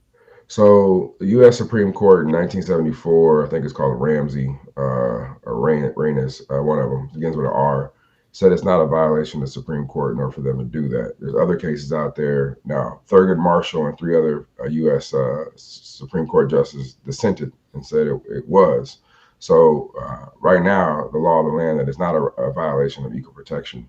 But again, there's different fact patterns. And so my fear is if everybody wants to start filing their own suit, habeas, just filing, the Supreme Court takes the wrong case with the wrong facts and then rules against us. So we got to make sure that we do it right. Okay, I appreciate you letting us in a little bit of the strategy you're going to be working on this particular thing. It's unfortunate, like you said, like Buddy was saying, at the end of the last season, we were celebrating this, and now but not without knowing it would probably get challenged and there would be some things. So I still feel a little bit of hope that things will go the way they need to go here. So I appreciate that very much. Senator McKinney, before we get too far into it, we were hearing about the strategy and the fight and what's going on here with Brother Wayne. Besides your campaign, what is it that's on top of your agenda that you're working for and fighting for and trying to push right now? For me, it's just fighting against this plan that the governor got. Just going back for the special session for, and just trying to do what I can to fight against it and mitigate any harm that he's trying to cause on the people that I represent. So that's why I'm going down to the special session. I mean, the campaign is the campaign, but if we get called back, I still got to go down there and work. So I'll try to bring some bills forward to at least have a conversation about some alternative things we can do to address these issues. I don't think we should just go in and be on the defense the whole time. I know it's going to be hard though, because it's going to be interesting to see what the executive board does about bill referencing or saying bills are within the call or not. I'm hearing, well, not even hearing, he hasn't called the call, and I believe it's intentional, so we can't draft bills under the call. But I think I saw something the other day that said there's already 100 some bills drafted. So I think everybody's just waiting for him to call the call, and bill drafting is going to get hit up with amendments, so he could wait all he wants. Yeah. And see the timeline too. This is all a game, in my opinion. That's why I said it's all a shell game. So the first day I'm gonna drop what's called a sine die motion, and what a sine die motion means that we're gonna adjourn the session, that we're done, and I'm gonna do that within the first probably hour of us even coming down there. One, I want to see how many votes we got, and if I got 15, if I got, I don't know. I know my threshold number, so I ain't gonna say it out loud. But if I got that many votes, I know the session's mine, so I ain't worried about it. But the whole point of it is the first 3 days is bill introduction, and then by day 4 we're having hearings. Well, you have to take a day to re-reference, so that's 1 day burned. And if the call is on Thursday, the call comes out Wednesday, there's no way you're going to get all your bills properly introduced or at least properly vetted to do that, right? So it's all to me, this is all just a game. Yeah. What's the timeline on that? Speaking of the timeline, when is this session expected to start? Well, I'm hearing, Thursday, which is interesting because I got court hearings, right? And so I got a trial that's supposed to start August 1st. I got court hearings on Thursday, and it's hard for me to file for a motion to continue saying I'm going to be in special session when I don't have the call. I mean, it's hard for me to be like, I think the call is going to be Thursday because he may say no, his bill may not be done, and we might not go till Saturday. So I don't, we just a waiting game. Yeah. Okay. It's interesting that we reminded us that being able to register to vote just happened. I'm putting all these timelines together and feeling like definitely feeling like there's a play and some strategy there. So yes, yeah, confirming that for sure. So before we get out of here, the people are speaking. Maggie Miller Jenkins is kind of calling it out. She says, I love their opinion on Biden dropping before we run out of time with them. So that is kind of the last topic I wanted to dive into with you gentlemen before we get out of here, is just what's going on democratically, nationally. Again, Biden dropping out. Vice President Harris beginning, not necessarily the Democratic nomination, if I'm not mistaken, but she has been endorsed by Biden. So there is that situation, and all eyes are being pointed to D2, aka the blue dot. So just what are your thoughts on all of that? You know, how the blue dot plays a part in this, what's going on with the changes, how you feeling? Either one of you can start. Who would Uh, like to go first? Yeah, right.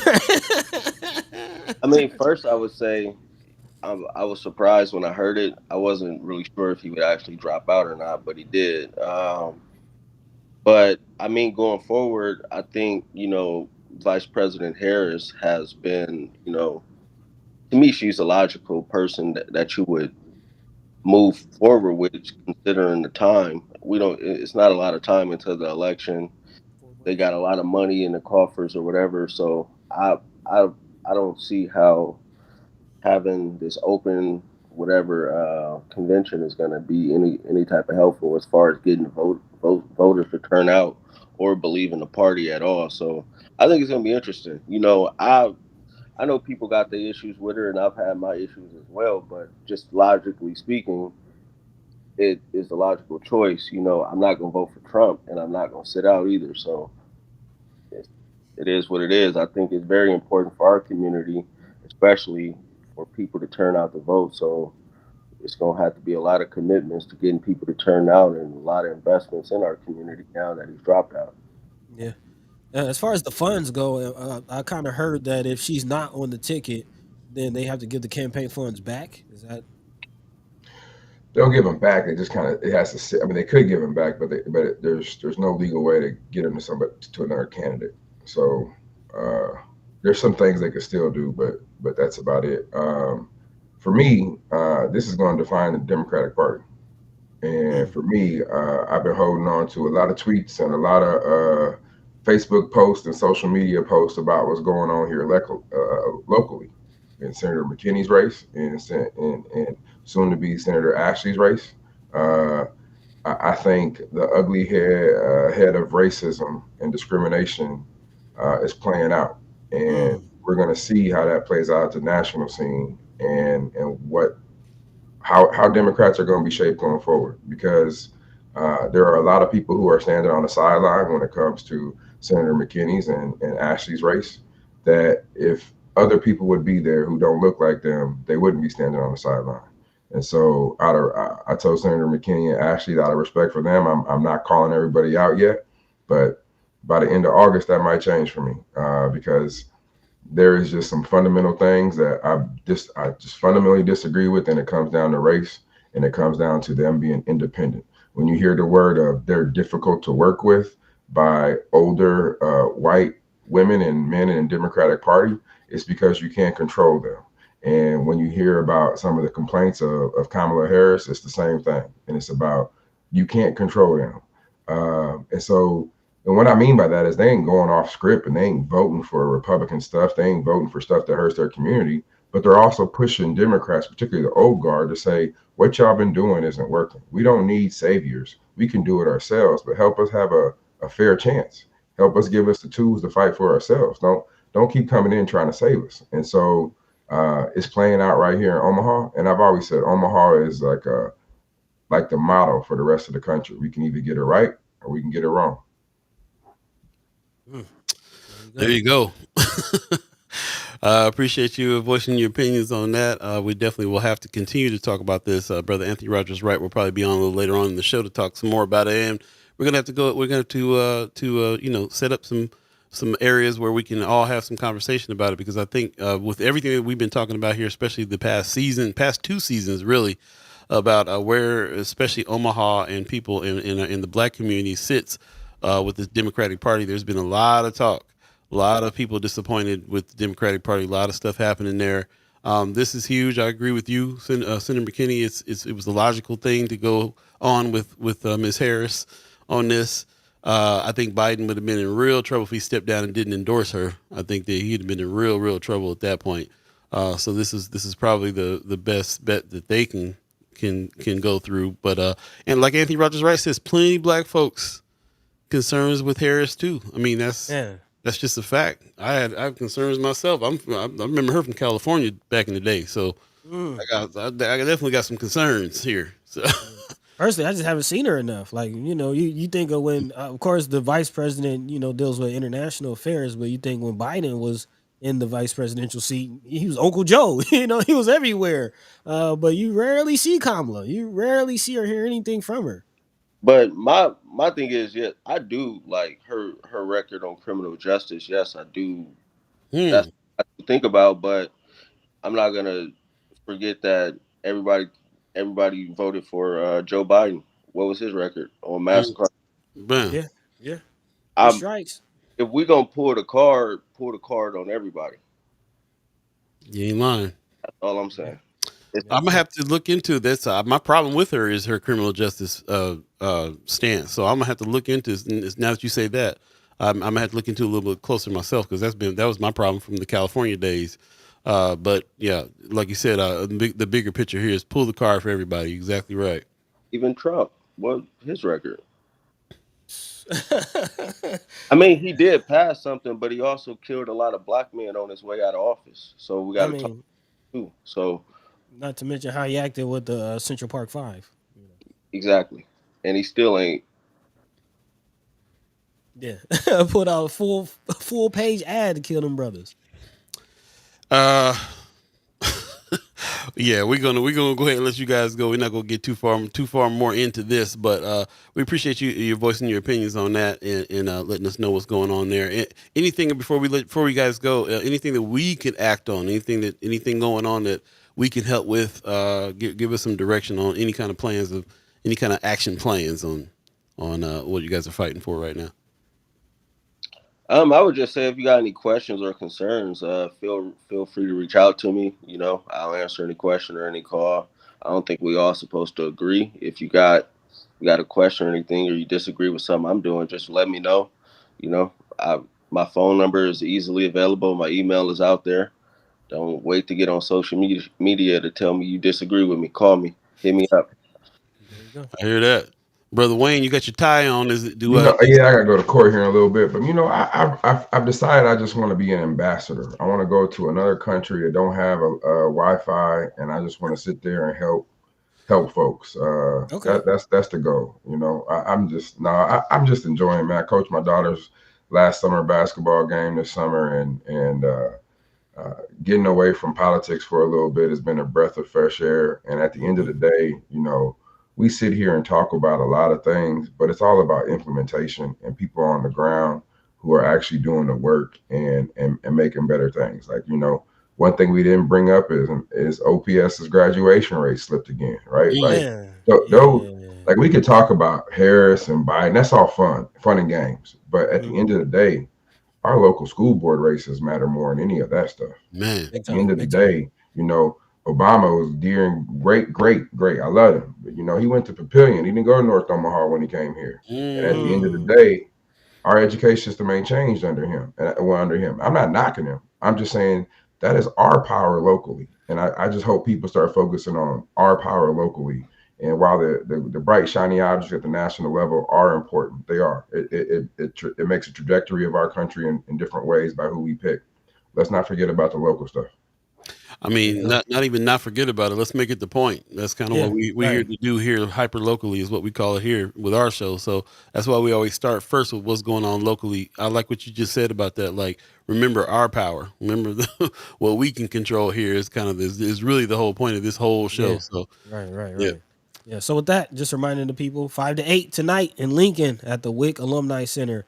Show up, pull up, have your voices heard. Let your mind be free. Let your voice be heard. Again, 5 to 8 at the WIC Alumni Center in Lincoln. And Senator McKinney was right. That juvenile justice system, juvenile center, kids jail, man, kids jail. Just sitting there. How many mansions we could have built with that? We could all be living real good right now. But I just want to make I want to point out when people are right and they come out and stand for stuff. And then McKinney from day one said this ain't gonna work. It ain't gonna work. It ain't gonna work. And guess what? It ain't working. It ain't working. Yeah, we got to bring you gentlemen back and talk a little bit more about that and education at a later date, man. We got too much to talk about.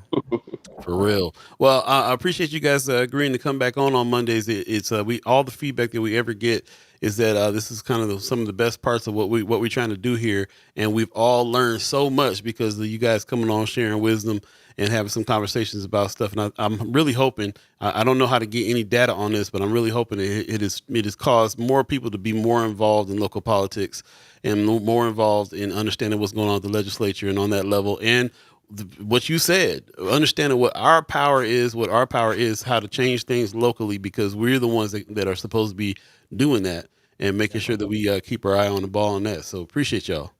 Yeah, thank you. We'll definitely come back. I also even want to talk about some sports with y'all, if y'all can believe that. I'm not even a sports cat, but I'm thinking about that. I'm thinking about what you're saying about like coaching your daughter, and you, I know Brother McKinney, you in with the wrestling, and the more I think about it, the more I'm like, the more I hear about stuff going on with the youth and stuff happening and kids fighting and all kinds of stuff going on. I'm like, they need these programs more than anything. So to talk about bringing some sports programs together, I'm all for it. I'm all for it. And I'd like to talk to you guys about that some more in the future for sure. Appreciate it. Yeah, man. Peace. All right, you guys have a good one. Peace, peace, peace. All right, let's take a quick break. Shout out to the senators for coming on. We'll take a quick break, come back, and jump back into some conversation here, and maybe have one more special guest coming up. Stay tuned. Listening to First Sky Omaha Radio, First Sky Omaha in the morning. In the morning. Paul B, Buddy the guys. Stay tuned, y'all.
Welcome back. Season 1B, First Sky Omaha in the morning, man. Season 1B. It's been what happened, buddy? What happened to Buddy? Buddy took off. Okay. Well, this will be back here in a minute. Shout out to the senators for coming on through. Really appreciate everybody who is dropped your questions and comments in the chat as well. And talking about some of these things that's going on, I really feel that. I saw it in Brother Wayne's face in particular. He was just like, yeah, we got to talk about Biden and Harris and so on. But and I appreciate him saying, yeah, local politics, the local scene is really where it is that we need to be paying attention to. And that is where our power is at. So we appreciate that very much. Definitely want to jump into the chat a little bit while we get to the next guest. If the guest is coming on through, if you're still around, brother, let me know. Senator Anthony Rogers Wright, he was talking about the extended prison sentences in Cali and forced inmates to fight wildfires in California. This is the problem that I had with Ms. Harris back in the California days. This is what I'm thinking of. So, but Senator McKinney said it, so I'm going to look into it because he said it. I'm sure he's done his research in those things too. It looks like Buddy's back. All right, cool. Yep. How you doing back there? You all right? Yeah, I'm good. Hey, you get your hat on crooked. Look, you looking like Slim. Slim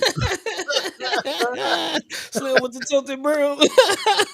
You like Slim with the tilted brim.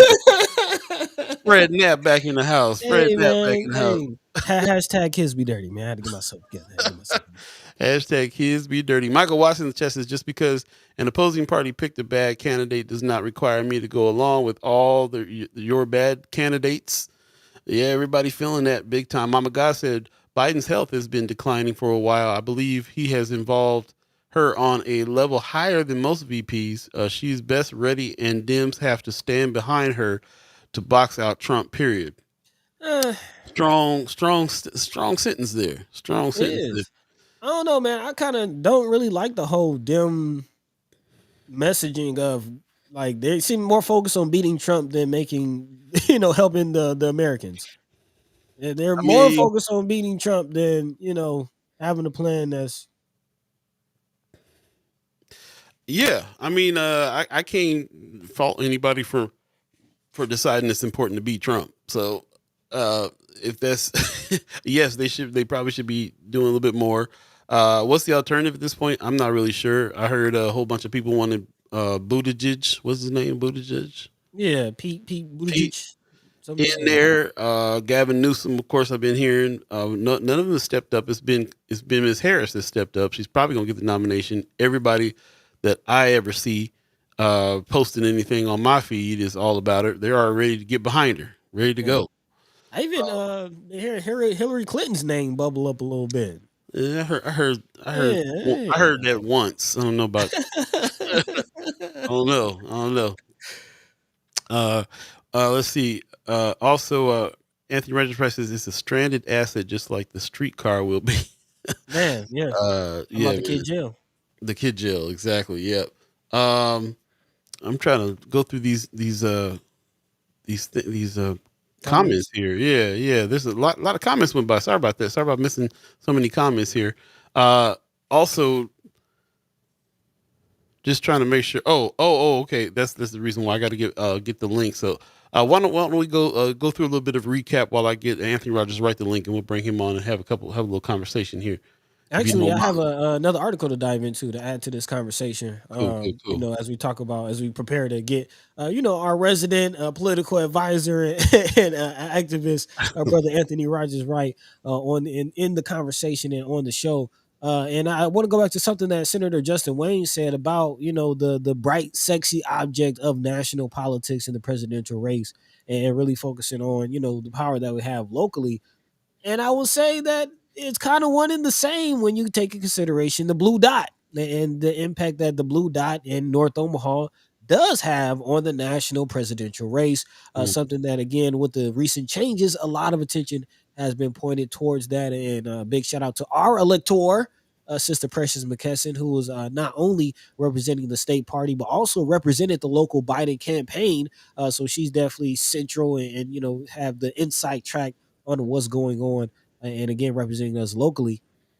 And she says, I don't think it changes anything. She says, I mm, think it re-energizes our delegates. Were already pledged delegates to Joe Biden. I am confident they will be pledged to Vice President Harris. Again, even on the national level, the Nebraska Democratic Party is weighing heavy and actually preparing to send about 34 delegates, according to this Nebraska Examiner article, out to the Democratic National Convention in Chicago, which is set to go down next month.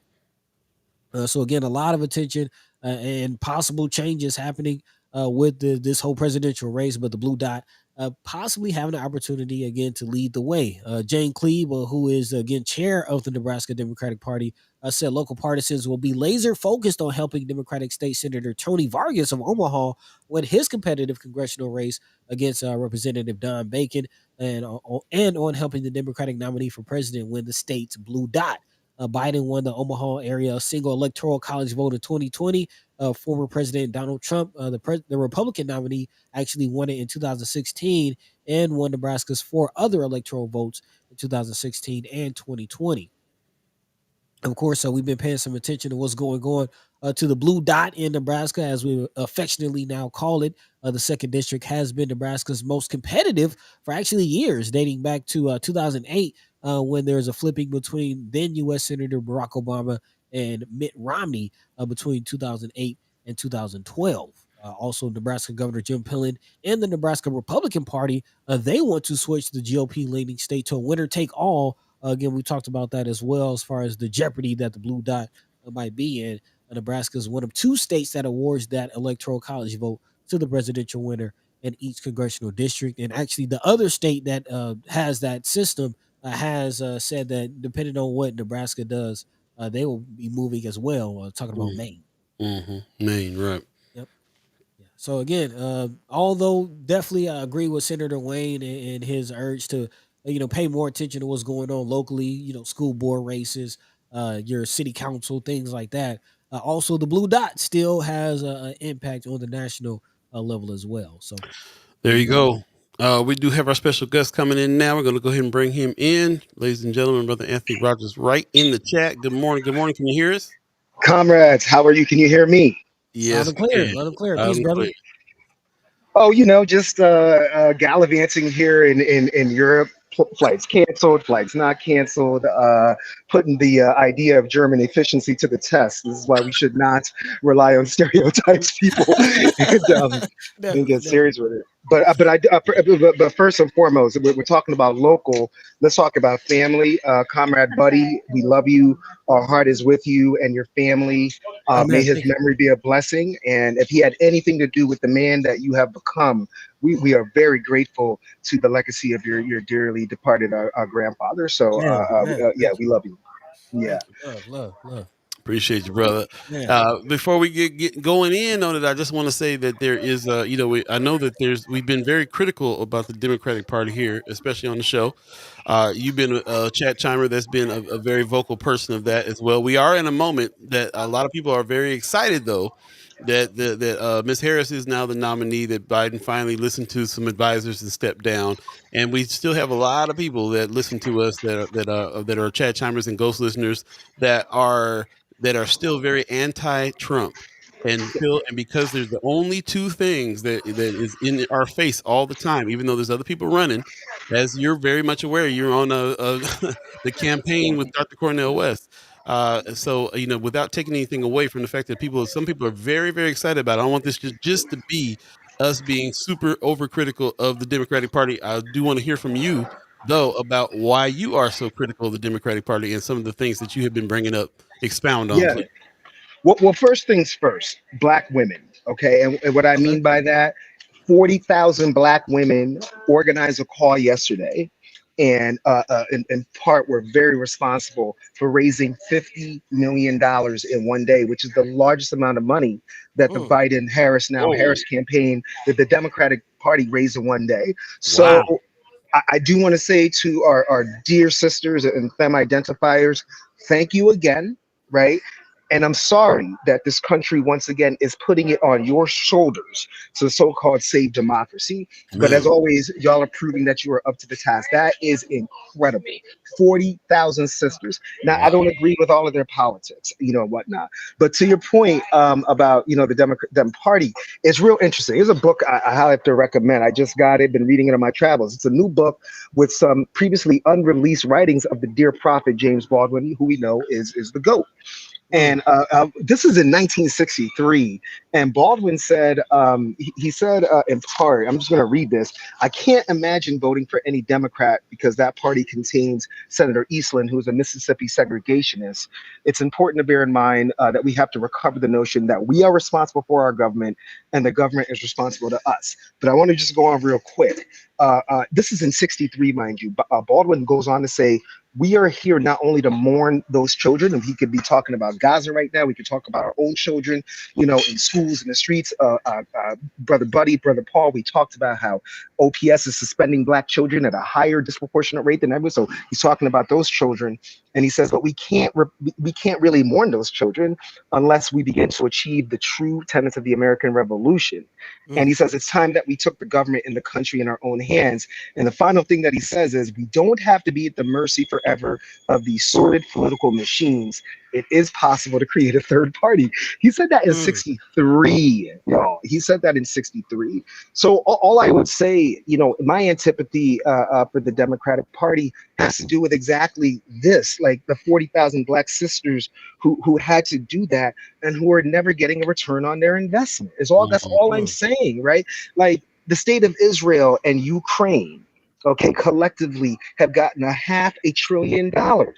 How much of that money has been invested into black women and black families who were responsible for delivering the presidency to Biden in 2020 in the first place? So that's all I'm saying is that, like, don't come and pander to our sisters and our black people every 2 and 4 years, and then it's like, but what have you done for us? Well, no, now you just got to get in line because we only have a binary choice because that space is running out. I said earlier in the chat, I do believe part of the reason why Biden had to drop out was because of fleeting black support. By some polls, Trump is enjoying 18% of black support. Now, you might say, oh, that's only 1 in 5.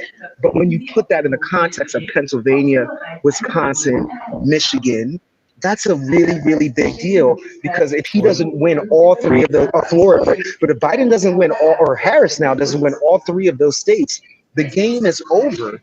And that's why we can't just gloss over her record, as you were saying, Brother Paul, on mass incarceration. I mean, extending prison sentences to force inmates to fight forest fires. I got yelled at for saying that's very equivalent to being a black slave. All right, maybe you disagree with that, but it is no different than what indentured servants went through in the 1700s, right? They just kept extending the time frame. And that's what happened in California. So, and then you have some of our folk who are, our black family who are saying vote blue no matter who. Well, you got to get over that. That was then, this is now. What do we say to white people when they tell us to get over slavery? Are we going to tell our Jewish siblings to get over the Holocaust? Come on, y'all. That is not cool at all, because many lives are still being impacted by those decisions. And that's all I would say to the Democratic Party. Be careful if you're going to come at Trump. Brother Terrell said it perfect. Senator Terrell, excuse me, said it perfectly. What about Trump's record? If you're going to come at Trump with things about mass incarceration, y'all, he passed the First Step Act that the Brennan Institute for Justice has considered a big success. So if Harris is to the right of Trump on mass incarceration, as they said back in the 1960s, Houston, we have a problem. Man. So my question is, you for us, you kind of always represented the alternative. You're the one who got our brains really going. I mean, you kind of really brought it to us with the Dr. Cornel West campaign, and I hear you on all the. I'm definitely not here for the pandering from Democrats. The Clinton with the hot sauce in the bag and the kente cloth on the rotunda, like is cringeworthy, man, straight cringeworthy. But I don't hear you. I don't see you waving the Trump flag. So No. So what do you propose we do? What does a third party look like to you? What does the alternative look like right now?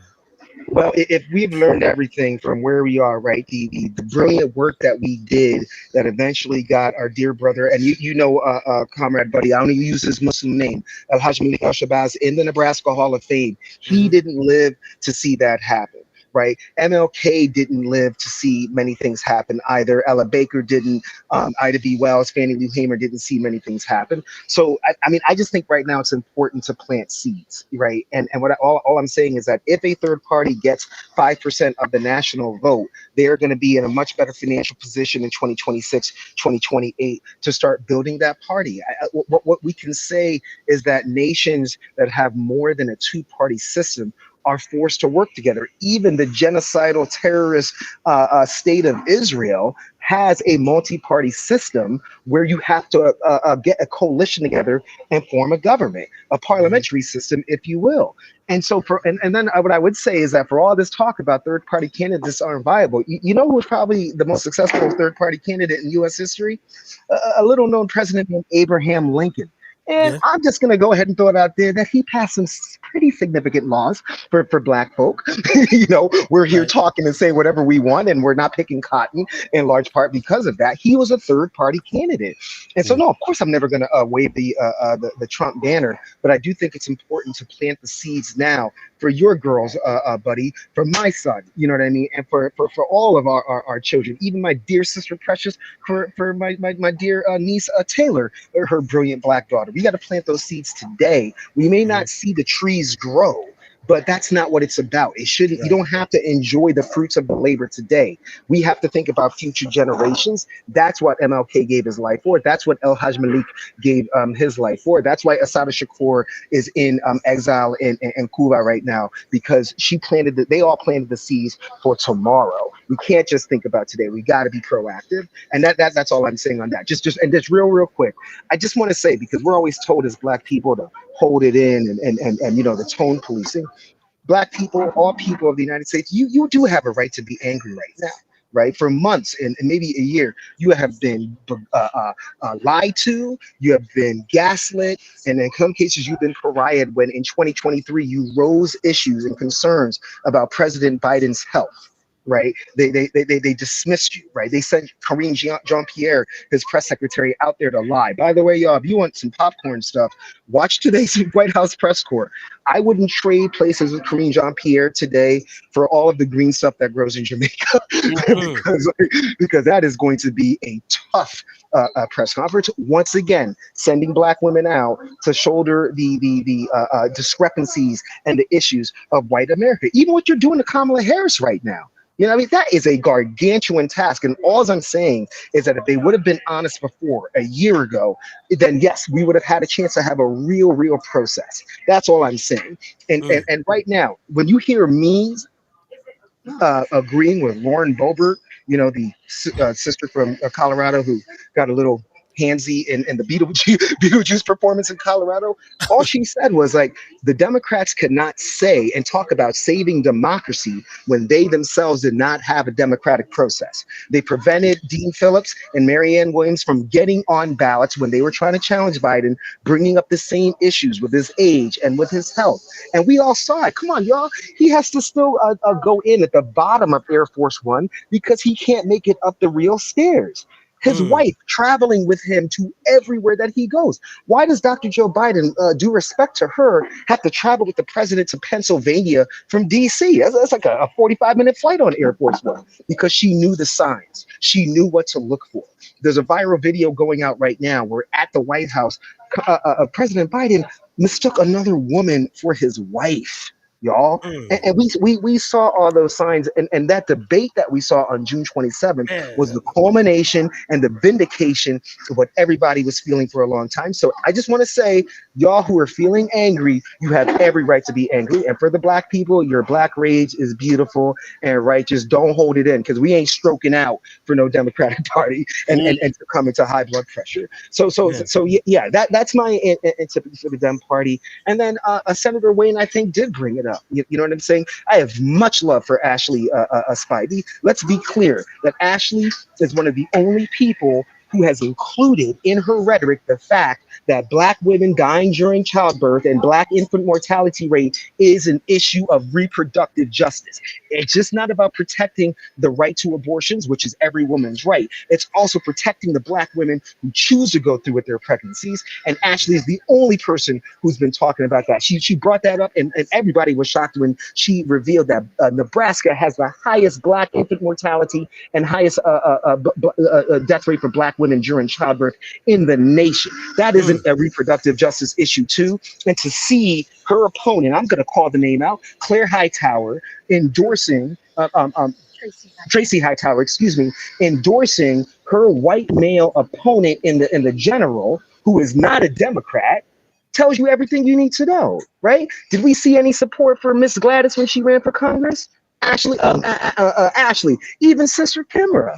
You know what I'm saying? So that's what I'm saying. It's just like, if you want our amazing, powerful, primordially powerful, unbreakable Black women all the time, you got to show support all the time too, not just when you need us. And that's what gets me really angry, because you can come at me all you want. Y'all know that, right? I'm from New York. I'm used to people coming at me, but I'm also a crazy West African. I am more concerned when you come after my people. That's when I'll lose it.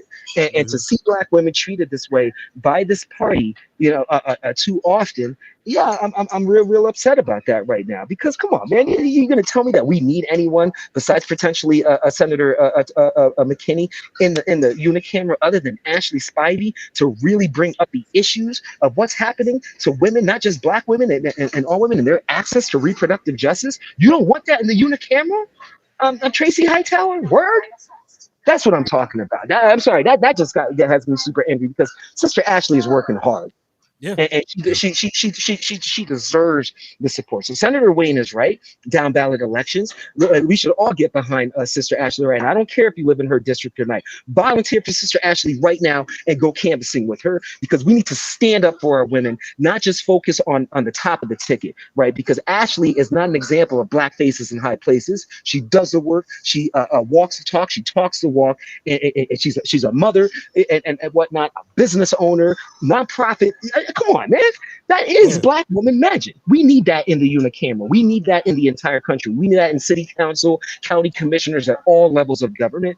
And so and Sister Ashley, I'm sorry if I wasn't supposed to be talking about that, but like Justin Wayne said, I don't have to worry about tempering myself. Everybody right now, if you are really going to stand with black women, I challenge you, go support Sister Ashley right now. $5, $10, $15, whatever you got, $1, I don't care. And if you can't donate money, go volunteer to knock on doors with her. Sister Ashley, I promise you, I know I owe you a call. As soon as I get back, if I ever make it back from Europe, I'm coming with you to knock on doors, if you'll allow me, if you give me the honor of doing that with you. Beautiful. That's what's Beautiful. up. Man, brother smoking. Appreciate your words. We definitely gonna have to bring you back and talk some more about this. I want to leave everybody with this idea. I read that James Baldwin book that you held up. I read 3-4 years ago, and I'm looking at. I'm thinking right now. This one just came out, my dear brother. This one just came out like a month ago. This is brand new. Hot off the presses, like that Dick Gregory. Sorry, my brother, you're gonna have to get your own. It's like brand new. I thought so. That's why I was like, I didn't hear. I didn't remember that passage that you were talking about there. But yeah, I will definitely check that out. He's one of my favorite writers. Check it out and go through that again. I just want to make sure that we're gonna get out of here. It's 9:01 right now. If you believe in the concept of time, but we're gonna leave this idea. We talk about this third party all the time and what we really would like to see. And to your point, and I'm glad you brought it up, and I'm glad you read it from 1963, Brother Baldwin's out of Brother Baldwin's mouth. We've been needing to put a third party together all this time, and we haven't, and it's not here yet. And yes, we got to plant the seeds, but it feels discouraging because the seeds have been planted even back in '63, like you said. And so it's tough because when it comes down to it, even in the chat, some people were saying in the chat, love Brother Cornel West, but I think Mama God said I don't think he can win, and him winning is kind of not the point. And we have to remember that what we're trying to do is plant the seeds for a third party. And yes, we're going to have to make whatever decisions we make in this election. And I'm glad that we brought you on so we can understand and be clear about that. You're so critical of the Democratic Party. Sometimes I'm thinking, is he going to vote for Trump? But now we know. No. So I bring Capital Q back on to talk about that. But I'm not going to disagree with Capital Q in public. I can't do that. But I do got to say before I go, Friday, that first Friday was hard. I kind of had a little bit of that junkie itch, like missing y'all on Friday. So you got to ease us into that, y'all. Like we missed our fix, man. Like we'll get used to it. But that was tough that first Friday. Well, we gonna have something for you, bro. We gonna have we're working on some more stuff for you, but we appreciate it, man. And we'll definitely get with you soon and expand what it is that we're doing, and hopefully you'll be a part of that with us. So we appreciate you. Safe travels. I hope you make it home. Don't let them Germans do nothing to you. Get on home safe. Have a good one, brother. Peace. Peace. There you go, ladies and gentlemen. Brother Anthony Rogers Wright, always on fire. Yes. Yeah. Bringing it. We're gonna go ahead and get out of here. We really appreciate everybody who joined into the chat here. I'm definitely seeing all of your comments and really appreciate all the comments. I see Marianne Williams talking about 43% of Americans, adults identified as independents, 27% is Republicans, and 27% is Democrats. That's what I'm saying. All the young folks is trying to be independent. There's something to this party. There's something to the independent party. And he was telling us last time he was on that it's pretty much over for Dr. Cornel West. But that does not mean Dr. Cornel West is pulled out of the race. He's actually ramping it up. Now he's seeing what's happening. He's ramping it up even more. So there is a third party that is here that can work. But again, we're coming down to the wire, and he hasn't made the progress that he needs to make in order to make the third party choice actually happen. So we are going to have to deal with what we got.